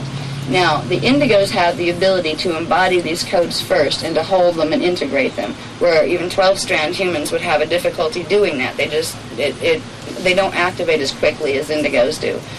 What the ideal scenario for the Indigos is if they can get together and wake up enough to create 144, and it's not all in one place, 144 of these anchoring rod trivecta roundtables. And, this is a big one, 144,000 bivecta roundtables. That's where our odds go down, okay? Now, if that potentiality can be fulfilled, we would actually be able, through the indigo fields themselves, to sustain the link on a planetary level, where there could be a buffer zone created. The Miyaj zone Merkaba field could bend just enough, and we would be the ones holding it with these anchoring rods that we set, and that's how many anchoring rods at minimum it would take. 144 of the large trivecta roundtable anchoring rods, and 144,000 of the smaller bivecta anchoring rods. Now, the first one doesn't sound too hard. The second one's going to be a challenge to get enough people in different places to anchor those. We're going to have to keep track of them. How many are we on now? We have till the end of 2002 to get those set. Now, if they're set, the evac thing will not have to happen, because what will happen is there will be a buffer zone created that we will be maintaining through those anchoring rods, that we will have the protection of the Miyaj zone Merkaba spiral, so people that otherwise would not be able to sustain living conditions during a 3-day particle conversion period. It would actually be like a hologram within a hologram, because the 3-day particle conversion period will go on around us. But if that field can be created and sustained, it would create a stable form constant zone, or a stable hologram within it, under the protection of the Miyaj zone Merkaba spiral. That's the ideal case scenario, because that means that And it looks like somewhere in 2003, the 3-day particle conversion cycle is going to start. They're hoping, they would like to be able to push it off till at least 2006. They don't think that's going to be possible because there are things going on in the grids right now, thanks to our buddies who choose to consider us adversaries, that are accelerating the grid speed on an erratic level. It's bad enough that it's accelerating because our guys had to open Stargate 6 and Sirius B to hold the place so we could break the link of the Nibiruan hold on Stonehenge. That could have been balanced enough in the grids to where it wouldn't have caused any major issues. But right now there's a campaign going on that I'll talk about in a little bit after we get through what the solution is. That's expediting the whole plan, and that's why it looks like, unless something can be done to stretch out the timeline here, to slow the frequency down a little bit, the frequency climb, that 2003, somewhere in there, probably toward the end, looks like the time when the 3-day particle conversion is going to appear.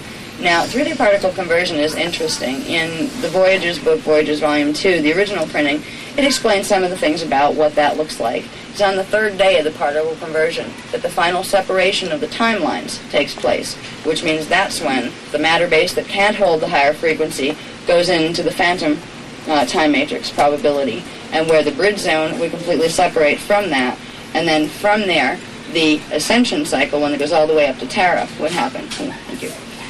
So, particle conversion...